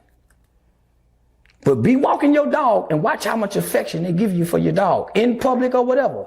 But be walking with your kids and watch how they're taken aback by it. Mm-hmm. So I started saying, man, fuck animals. I mistreat all kind of animals to get back at white folk. That's my reparation. And my cousin got all these goddamn cats over here, and I tried to mace all the motherfuckers, and I couldn't. So one day I got some water. You can shoot water on a cat, but not the mace, because the mace give out a different sound. Yeah. So I shot water on the cat and played like it was mace. Yeah, I got my lick back at white folks. This is my reparation. And boy, they had some mean felony charges on my ass. They locked George Santos up for that. Remember they tried to, because he had, I guess, said he was going to raise money for somebody, a veteran's dog that had passed, and he didn't do it. And so because he reneged on his promise, they ended up locking George Santos up. Remember the gay trans I remember. person that ran for office? What messed me up the most is I also had 2 aggravated assault charges that stemmed from the barbershop incident, right? The prosecutor didn't give a damn about them 2 ag assaults. He wanted me for the animal cruelty. They wanted me for the animal cruelty. They didn't care about me aggravating these 2 black humans. They wanted about that cat. Oh my God. And they had been seeing me mace other people online. So they said, all he do is run around and mace people.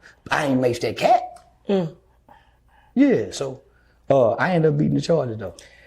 You are So I was going to extreme measures to prove points behind Tamir Rice. Yeah. So that's how I got Gilly's attention, Wallow and them attention, because the same kid, Pop Hunter, who's now in trouble for shooting somebody, that kid was 12 or 13 years old. He had the hottest record in the country at that time with Uzi Vert. He was 19 at the time. Gilly and his son went out and put out this kid's paperwork where he witnessed the murder. Him and his mom witnessed the murder. And his mama made him go tell the police what he saw. They made him a snitch. So that's where me and Gilly beef come from. That's how I got the Say Cheese TV interview. $1 million worth of game. That's how I got. Oh, them some bitch niggas. That's how I got my first Say Cheese TV interview. Cause Shawn Cotton called me up after that rant. That's how I got my first Say Cheese TV interview. Cause they shamed that kid. I said, nigga, you nigga go put the mafia code. That nigga with his mama. He gonna go against his mama. Gilly and his son did that. Lil Uzi Vert, the one that got killed. Oh, wow. So his son playing gangster. Oh, he ain't no street nigga. And he just pop Corvette. This was the hottest song at the time. So I'm working with kids, so I'm knowing who all the hot niggas is. So when I get wind of it, I said, man, I go ape shit crazy online. That's how I end up with, that's how I got a Say Cheese TV interview. So Gilly, they shamed the kid, went on a whole terror. Uzi Vert got off the album. I think, man, the kid's record sales dropped. He quietly went into a mental depression. Tried to commit suicide. Oh, he ain't no street nigga. This is what Gilly and them pushing on him. You fast forward 5 years later, that kid shot somebody the other day. Trying to live up to this shit.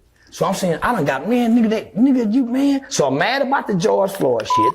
I'm mad that they still tricking the kids with this bullshit. You got a 12-year-old kid outside playing and get killed, nigga. You niggas still pushing street codes? So that's where me and Gilly beef originally stemmed from. So when I done the Say Cheese TV interview, I say, nigga, what Lil Uzi Vert known for? He ain't known for toting no Uzi. So that clip went viral. He took that and put it on the song. Shout out to Capitol Records. They paid me good for it too. So Gilly got in my inbox and said, you got a problem, Goofy? When I see you, I'm gonna slap you. Nigga, you ain't never slapped a nigga that'll kill you. Now, you don't know where you been. You ain't never, cause grown men don't take slapping. You gotta kill a grown man to slap him. And when did you niggas start thinking y'all can slap a grown man? So I was insulted by that.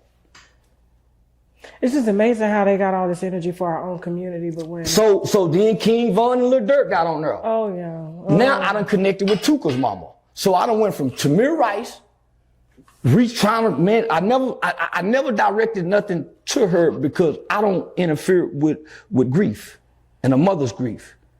But she appreciates, because she was saying, like, every time you turn around, I think it was you and your daughter, you said that he always amplified Tamir Rice's name because you were essentially calling out our own community to say, listen. Man, I got medical reports for me standing against the police.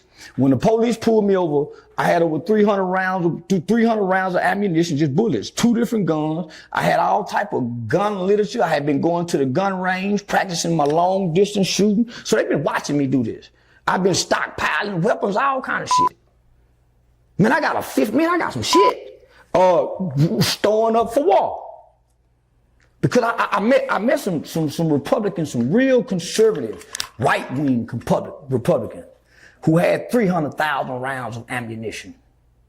So I started hanging out with the Republicans, the RPTs, the Republican Party of Texas, and started, man, what these white boys? So I started mirroring what they was doing, going to the gun shows with them. I got my gun license, my license to carry from Sheriff Bill Wavering, the sheriff for the county. He one of the baddest sheriffs in the country. Man, I went and infiltrated the police department and stole knowledge and information and came back and teach these niggas. They didn't want to take it, so they laugh at it. So I, fuck you niggas. Keep it to myself now. I haven't lost to the criminal justice system. Never. Never. And I ain't snitched to get out of no trouble. I don't do trouble in groups. I don't break the law in a group. Does Charleston know what you went through with I have no attorney idea. Ben Crump? And... I know Ben Crump, so she ain't got to tell me what she went through. I know Ben Crump, I know Jasmine Crockett, I know Lee Merritt, I know Kim T. Cole. I know all the prolific black civil rights attorneys in the country who ain't never stepped in a motherfucking courtroom and beat no law like Johnny. I know Ben, I know all of them. My cousin Jesse Taylor, him and Ben rode to Austin talking about fucking Kim in the car together. Them look like the fuck on hoes. Lee Merritt too. I helped Jack. I tried to help Miss Jackie Craig, may God rest her soul, the mother who was arrested when her son got choked. I tried to help them niggas settle that. That woman still didn't get no money. So I know them. I know they ambulance chasers. So what they do is they find somebody boots on the ground because it's illegal for them to reach out to her. So they'll call somebody like me, say. Now, before I knew what I knew, who wouldn't be excited as a community guy who you think is a civil rights attorney and reached out to, hey, Ben Crump, say, can you go over there and holler at that family for me? So what Ben do, while you go over there and holler, Ben go find him a puppet lawyer, one of them low fine bitches he can fuck with a law degree, put them out there so they can get the recognition and the fame, but he go get the money. He puts them out there for it because he can't practice law. Lee Merritt can't practice law in court. They only got licenses in their states. I guess that explains your 9-page lawsuit.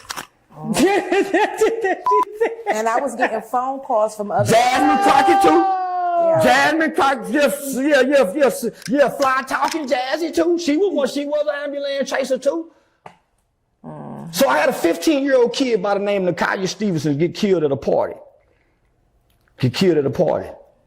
I did the fool with Lee Merritt and all them, Jasmine, because how y'all tripping with these white folk and our babies out here dying? Yeah. We got the highest youth violence numbers that we've almost seen since the beginning of the gang era. So how y'all fucking with these white folks? But we don't never see nobody get no money. At the time y'all had Shawn King, all the GoFundMe was going through Shawn King. I wasn't even here. I know the game. They tried to bring me in. They tried to bring me in. I wouldn't play ball.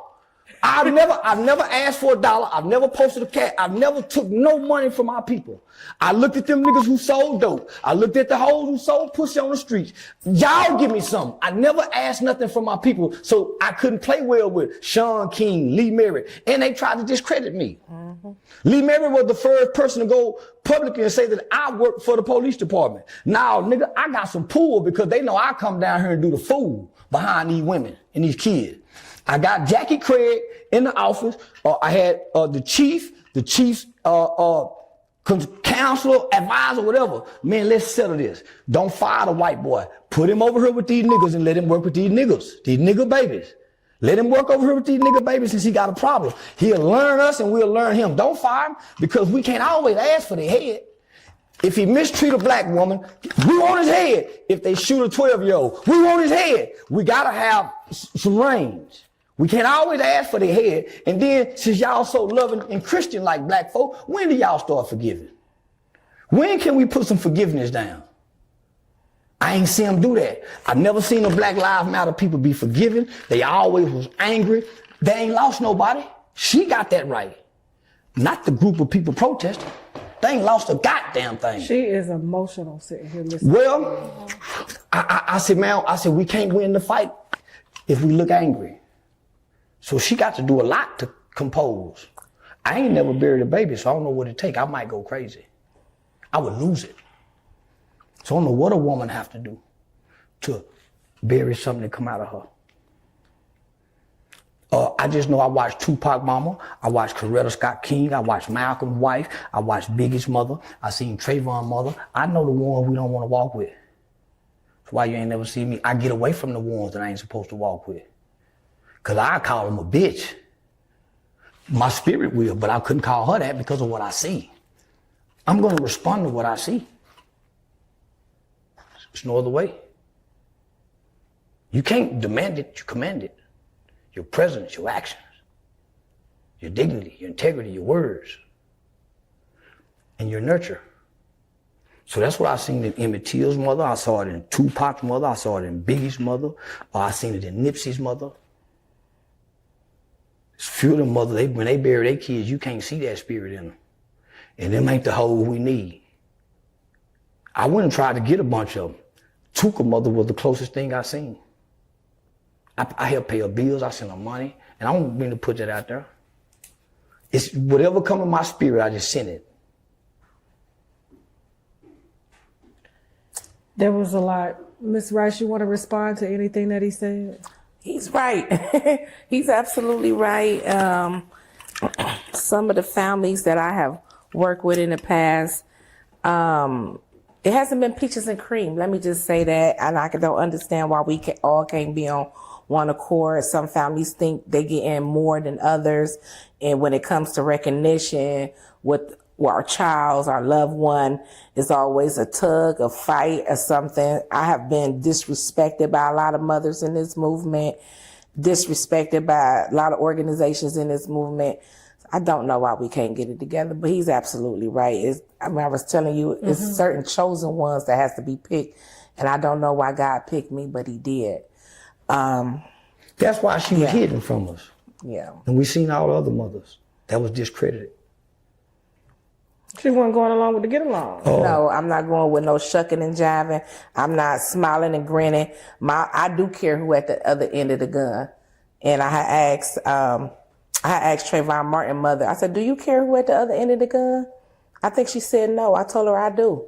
I'm actually fighting the police. I'm not standing and taking no pictures with them, no Congress people, none of that. I don't want to do that. I want justice for my child. See, that's what if something happened to me, and this what used to get me.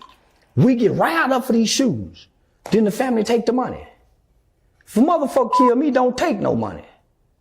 Don't take nothing. But the motherfucker that done it to me, then talk money. But retribution. Everything has a reaction to its action.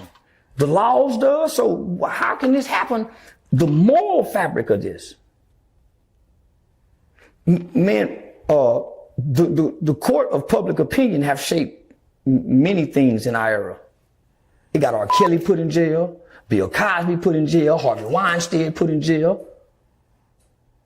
That was the courts of public opinion. If we would have done what we did for George Floyd, for baby Tamir Rice, George Floyd would still be alive. Yeah, for sure. I believe that. I do want to take credit for the R. Kelly movement. That nigga's in jail because of my... Boy, I sure hate y'all got his ass in there too. Man, shit, I feel like, yeah, but hey, the law is the law though. Hey, that whole documentary that TLC put out, that Lifetime, that was all me. That was all me.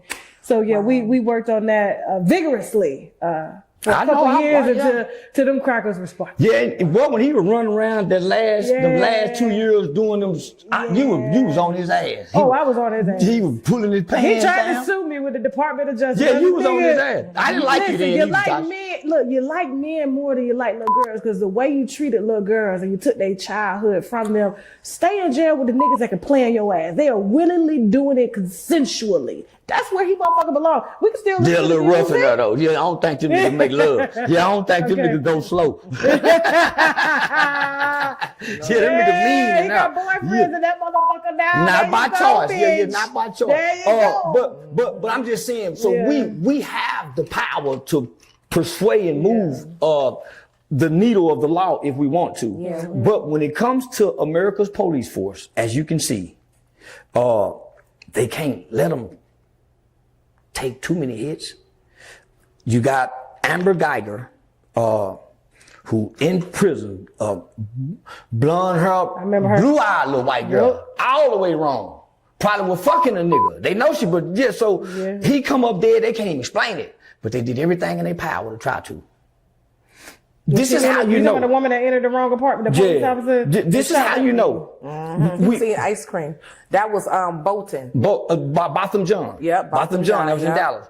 The only time we've ever seen law enforcement collectively come out and say they wrong or ours is wrong, when the black cop shot the white woman. He was like a Jamaican or a Haitian police officer. About 3 years ago, he shot a white woman outside her house. They immediately got his ass. And nobody made a fuss about it. That's how you do it. But that's setting precedence. Well, he's black. She was white. Completely innocent. He was at the wrong house. They did a white man like that in Fort Worth. They got the police. Change some policies. They didn't make no noise. You get more money if you don't make no noise. Basically, but I wasn't having it. The woman whose daughter was found in the freezer, they hushed her. She didn't make no noise. She got more than what she ever got, spent it. Now she want to make some noise. Don't take the money if you believe in justice. I wish I'd have known. If you believe in justice, don't take the money. I wish I'd have known. Because even when I'm wrong, I can take enough money to court and buy justice. Even when I'm wrong. Okay. I can go give my lawyer enough money, pay his secretary, because I ain't telling him what to do with this extra money I'm giving him, but he let me know he's going to go have a meeting with the prosecutor. And the judge too? And the judge too. Matter of fact, they all been in this courtroom all year together. Their kids go to school together, so they have these conversations. Mm-hmm. They know if they do something wrong, that they're going to pay us, but they're not paying us out of their pensions. They're paying us out of our pockets. So you got taxpayer dollars. Taxpayer dollars, yeah. The taxpayer's paying it. Yeah, the taxpayer. Because I know when I look at tickets, like, especially if I get pulled over here in Cobb County or something, you can see where the money is going.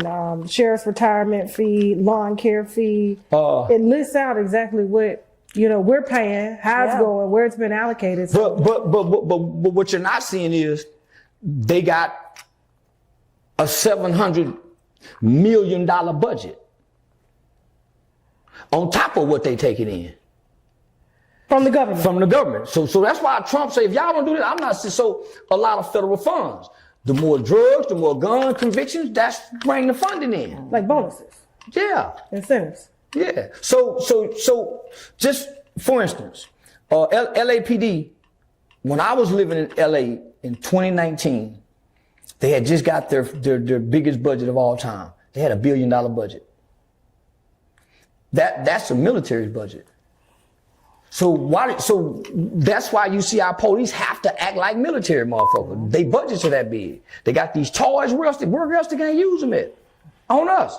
The military are using them overseas, sending them back over here, selling them to local law enforcement. They got to use them on us. We're not that bad as American citizens where they could have to do this to us, but they want to use these toys, right? So out of $1 billion, 600 million is the police departments. The other 400 million is the communities. But man, I don't talk to the police. I don't fuck with the police. So if we can keep y'all over there, guess what we get to do with all this extra money that we go send some to Parks and Recreation. We go send some to Parks and Recreation because all of these things I'm finna name falls under your police department. Parks and Recreation, Boys and Girls Club, after school programs, 501c3s, your nonprofits, your youth outreach, everything you want to do to help black people over there. Man, I need to go apply for a grant. Guess where you got to go? Because it falls under their umbrella called public safety. It's a big umbrella. That's your parks and recreation. Where do most of your gangs hang out at? Your park. So all that money, but because this community won't send nobody down here to talk to us, boy, we get to plow all kind of toys and man, to stage some conferences. And that's what's happening. We don't get enough liquid D3. We don't get enough vitamin D. And so I personally have to supplement this particular vitamin D that I travel with all the time. And I make sure that I never run out of is 10,000 IUs gluten-free vegetarian. It has a vitamin E and vitamin C base. Okay. And so it's very highly absorbable. There are some fantastic reviews on shoptkdeals.com of women who claim that they couldn't even lift their arms. And by taking vitamin D3, which helps your body to absorb calcium, and the calcium feeds the bones, they can now raise their arms, they're less pain and things like that. So who do we go to? Because I know we got to wrap this up. The police department. So if you who do we designate from the community? People such as yourself that Tamir Rice's mom could reach out to and say, hey, will you help me go and fight my local police department? My son was murdered by a police officer. Who do they go to? Because there's got to be nobody. There's nobody out because if you make that call, you go bring a bunch of emotionally responsive niggas that's go come disrupt the meetings. Well, so do we need lawyers that are qualified to do this? Well, I thought that's what we needed. Because I was trying to follow Johnny Cochran's path. That's why I went to law school. That's why I went to Texas Western to go study to become a lawyer. And this was in my early 30s. I was on my way to go take the seat she sat in at the United Nations in Philly for black people in America because it's an open seat for us. They have already deemed us, our treatment to be inhumane, but they documented it. I knew they said it. The administration just left the United States. So, but he's told them, fuck y'all. And this is why he's saying that, because they're telling him we are a nation of people that's in bondage. We are not a race. We are a nation of people who have been stripped of everything. So they can't acknowledge that. So guess what they do? Hey, we pulling out the United Nations. Say, go take all that shit down with them straps on their back to remove the remembrance of it. Because the world have cried and said this to us. We won't stand up and fight. So we keep trying to go to the White House, and the White House said, look, we done already made 2 agreements with you guys. We got you out of slavery, and we damn near killed one another. We gave you rights. You're on your own like the immigrants. Stop coming to us, fucking with us. You ain't built nothing. So I said, nigga, we can't go to the White House. They're our allies, but they're also our captors. So why would they free us? It makes sense. So we're their niggas. They gave us the name niggas. We their niggas. They can mistreat us, do whatever, and the world can't say nothing. These our niggas. We tell y'all what to do with y'all Africans, but don't nobody tell us what to do with our niggas. We do what we want to these niggas. And they're our spoils of war. If we lose a war to China, if we lose a war to Russia, if we lose a war to North Korea, we ain't got no gold in Kentucky. We got plenty of niggas that's valuable human resources. They spend all their money, so all the goods they make, so we're a commodity. We're the spoils of wars. Our pain, our tragedy produces money for the American system. By the boatloads. Our tragedy and our pain, it's monetized for America. That's why you can rap about it. That's why it's put in movies. So when she came back and said, I've been to the, man, I cried on the phone. I don't cry in front of nobody. I don't let nobody know I cry. Man, I went in the closet and cried. She heard me. I said, man, you telling me we on our own? We ain't got no help. The United Nations said, man, all they gonna do is die. If they put us back in slavery right now, and 200 niggas hang every day, they're not gonna send the United Nations police. They're just gonna write it and say, America is doing this, they're wrong. And they're gonna document it for history, but they're not gonna stop it. No, they're not. That scared the shit out of me. So I'm looking, now our greatest allies are our white brothers and sisters. We understand their language, we understand their law, we understand their constitution, and we ain't done nothing to them. Do you think now with the uprising of ICE killing now Niggas white citizens? Well, now white people think get now mad. we can mesh as one? Because I keep trying to tell people. Because white folks really ain't our enemy. It's the I've one been that's telling them controlling that. But the white folks. It's a small fraction that's allowing America to be invaded by everybody. That's not all of Americans. It's not all of Americans who are bringing these people in. Every time we have a war with the people, all of a sudden we go rescue the people and bring them over here and set them up. And within 10 years, they're more vibrant than us. And we've been here 400, 500. How is that even possible? Because they come over here and they study our ways and our system. Well, they come in their own countries. They come over here and they get put into position. And rather than America giving them something, they give us them. We're the spoils of war. Hey, y'all come over here. Open up your businesses in our niggas' neighborhood because they don't go in white people's neighborhood. You don't see a bunch of Arabs in Mexicans' neighborhood, a bunch of Pakistanians. Where do they get the business loans? How do they get the zoning contracts? Who, what, when, how? So when I'm saying, man, it broke my heart. So I said, man, it ain't nothing we can do. But enjoy life, teach who you can teach, and wait to die. But we can't change these conditions. It's going to have to take a catastrophe. It's going to have to take another phenomenon like slavery to change these conditions because we're comfortable in oppression. Got to be broken down to build up. I got to have another interview with you. It can't be the. I don't be wanting to get to the deep. I want to be the funny man. You already know, listen, I just want to be funny man. You are going to be in Cleveland, Ohio. You got a comedy show there. The 27th. Okay. And then I'm trying to get everybody to come. So I reached out to Corey Gamble, QCP, Kanye West. So I got all these people's personal numbers in my phone. I'm gonna lose friends if they don't show up and show out. Yeah, I ain't. Yeah, I don't, I'm gonna take it personal. Exactly. I watched them give to. I watched them niggas give to niggas who done killed who come up dead. I watched them give to. Man, all kind of shit. I watched black people give Carmelo Anthony when I knew he was a black kid who killed the white kid. It was around the same time the rapper and his daughter got killed. Mm-hmm. I brought that to black people's attention. I said, some more kids got killed up at the high school, but y'all don't care about that because that's a rapper's daughter, a thug nigga's daughter, a nigga who had been robbing gambling spots. And still in the same car he was robbing in with his daughter, living at the motel. These the niggas y'all raise money for.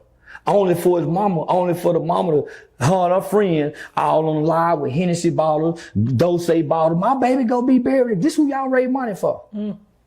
So when they found out that the kid, Carmelo Anthony, the kid stabbed the white kid, black people gave like crazy.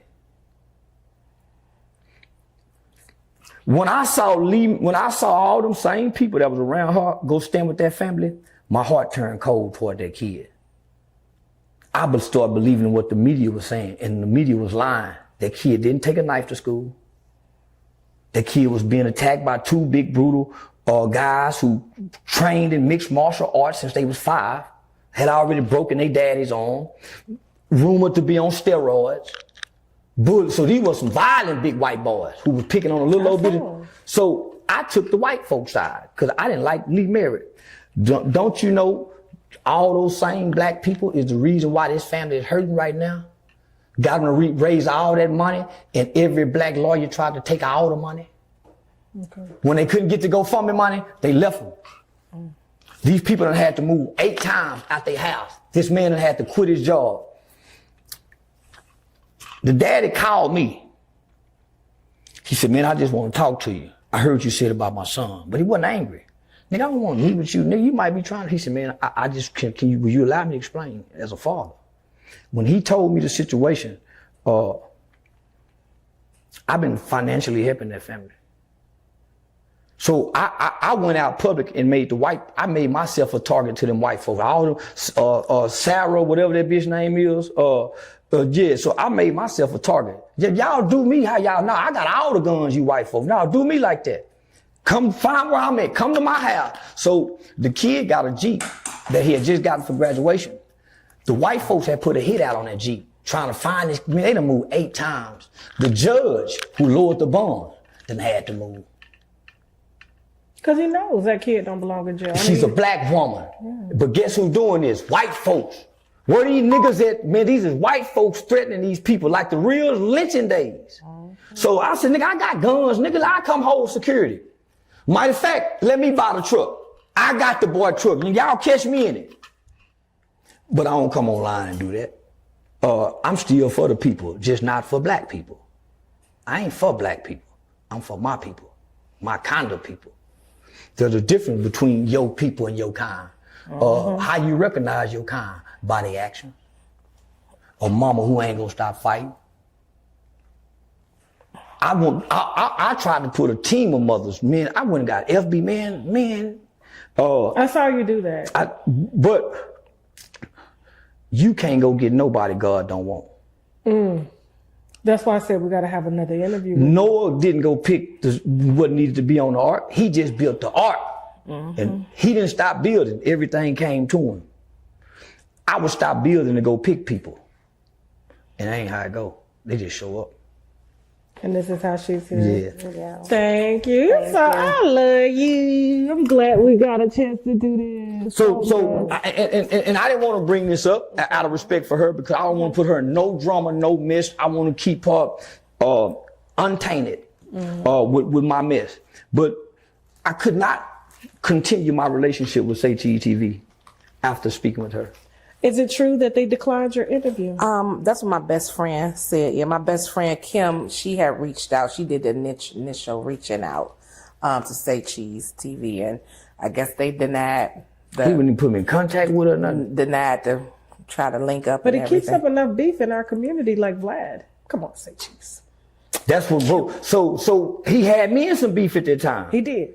So I'm saying, I didn't know nothing about this guy. He bring this guy to me. I'm saying, why would you put me in this, nigga? After the Charlie Kirk shit, and we got this. Yeah, you lost a lot behind that Charlie Kirk shit. I lost a lot, but I gained more.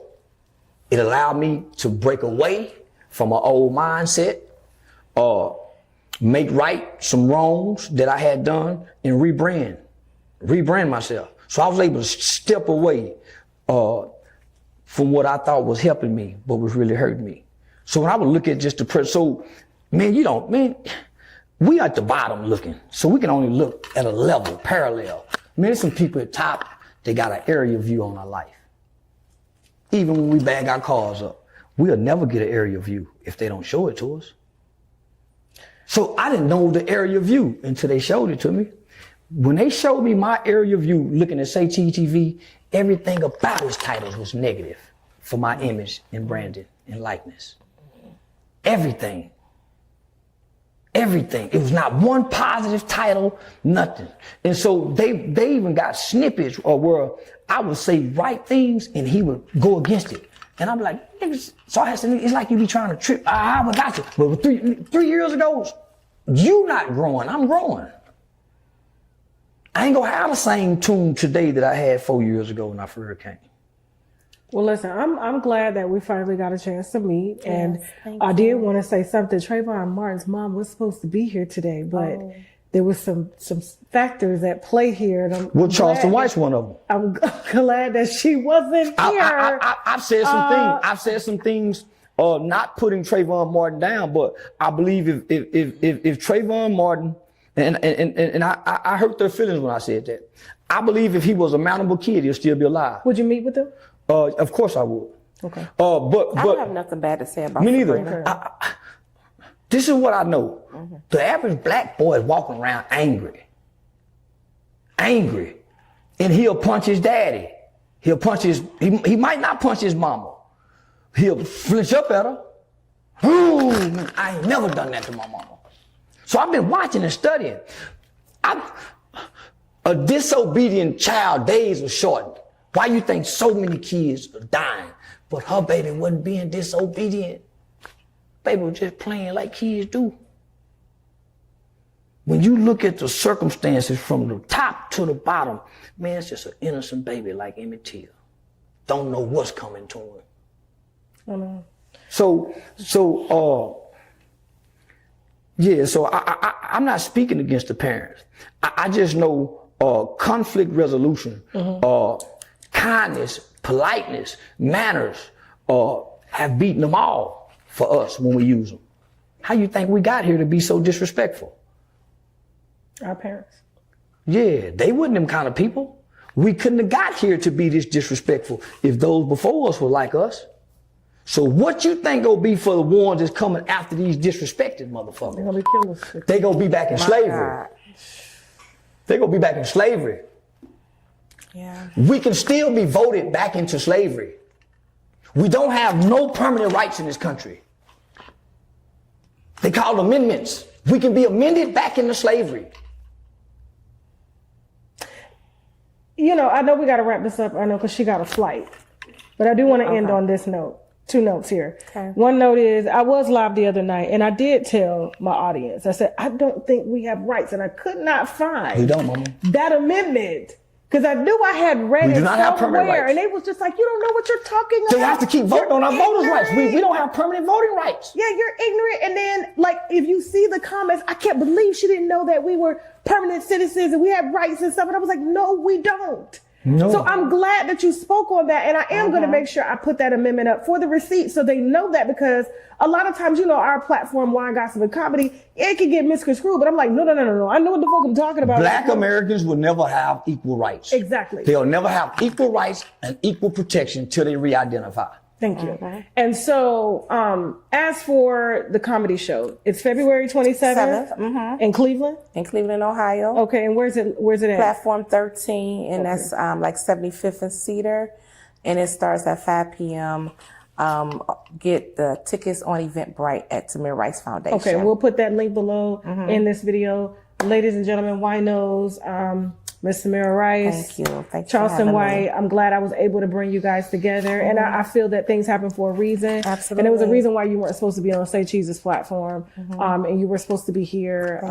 And, you know, I just don't believe God made a mistake at all with us meeting. And to help you as the years are to come, because I am friends with everybody that I sit down with. Good. Yeah. My mama used to tell me and my brother, I can still come see y'all. Yeah. So that's what made our time, that's what made it easy for her to deal with our choices. She can still come see us. Your mama texts me every day. Yeah. So to talk to her and hear her. I got you. And she still got the fight in her. It's been how long? What? 12 years. 12 years. She still got the fight in her. And listen, I believe it's, you know, For sure. he was 12 years old when he was murdered, and now it's been 12 years. And for you to, when you started talking about Ben Crump and, you know, Shawn King, and I was just like, oh Lord, this Man, she took us back. She took us back. I already knew it was going left, but I said, but it has to go left in order for it to go right. But because they benefited more from the Black Lives Matter movement than Black Americans itself. And you can't find Shawn King profile nowhere on social media. He took the money and fucking ran probably off he went and got him a nigger taper fade. He went and got him a nigger taper fade. Looked like he was Mike Bibby cousin.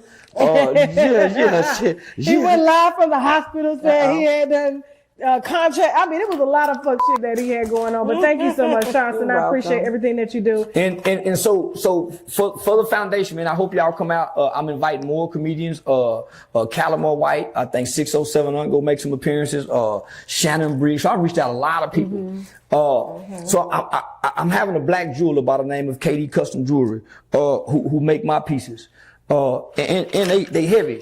So I had a messed up chain, so I had to get some more chains. So I'm having her a piece made, Tamir Rice. Oh, nice. Yeah, it's gonna be heavy too. Yeah. Look at you getting your ace. But it's going. I want her one, but I want one to go inside the foundation so his spirit can wear it. I got you. Hanging on the wall. So you got to go down there and see his memorial. Because, I'm going. I'm gonna make monthly visits. Yeah, I'm gonna make monthly visits. All right, I got you. Thank you so much to the both of y'all. I appreciate y'all. I gotta say, you were the only one that has been able to get a formal statement from Brashear regarding the allegations that Bilal had mentioned on our platform regarding Will Smith and Charlie Mack and Diddy allegedly raping Brashear Gray, you know, an enormous amount of times, and that's the reason why he was able to get on Empire. But it wasn't until I saw your show and some other things, and even seeing Bilal on the red carpet at an award show in the background where Brashear was speaking to the camera, is when I realized that he was more than just a set assistant, you know? So if this was just a set assistant and you're quick to say set assistant, why was the set assistant able to blackmail Brashear? And when I say blackmail, Bilal took pictures of Brashear's apartment that was disarray.